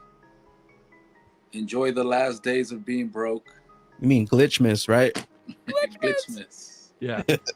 Christmas Eve is coffee time. I don't know if we're going to run a coffee time on Christmas Eve, so don't expect it. Okay? Maybe a surprise one. Yes, we are. 15 minutes. No, that'd be nice if we do. We got Delian on deck. If you guys want to talk shop right now, hop on deck with that link. So we love you guys. We'll catch you on the flip. Anybody else need anything? You got any profound shit? I just want to say, remember why you celebrate Christmas. Jesus walks with me. Merry Christmas, listeners. Merry Christmas. Look it up. And happy Hodl days. Ho, ho, ho. Merry Glitchmas. Later. I am a soldier in the army of my God. The Lord Jesus Christ is my commanding officer. The Holy Bible is my code of conduct. Faith, prayer, and the Word are my weapons of warfare. I have been taught by the Holy Spirit, trained by experience, tried by adversity, and tested by fire. I am a volunteer in this army. I am enlisted for eternity. I will not get out, sell out, be talked out, or pushed out. I am a soldier. I am not a baby. I do not need to be pampered, petted, primed up, pumped up, picked up, or pepped up, because I am a soldier. No one has to call me, remind me, write me, visit me, entice me, or lure me, because I am a soldier. No one has to send me flowers, gifts, food, cards, candy, or give me handouts. I do not need to be cuddled, cradled, cared for, or catered to. I am committed. I am a soldier. I cannot be discouraged enough to turn me aside. I cannot lose enough to cause me to quit. I will win. I am more than a conqueror. I will always triumph. I can do all things through Christ, which strengthen me. Devils cannot defeat me. People cannot disillusion me. Weather cannot weary me. Sickness cannot stop me. Battles cannot beat me. Money cannot buy me. Governments cannot silence me. And hell cannot handle me. I am a soldier. Even death cannot destroy me. For when my commander calls me from this battlefield, he will promote me to captain and then allow me to rule with him. I am a soldier in the army. I am marching. I am claiming victory. I will not give up. I will not turn around. I am a soldier.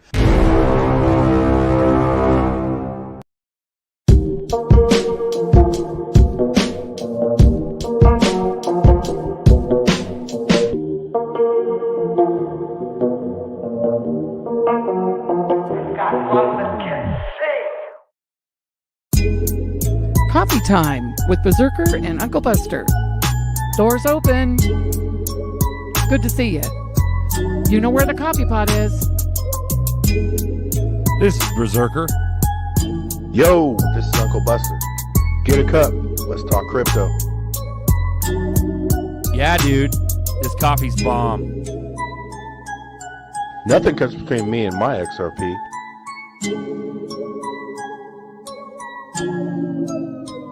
All in.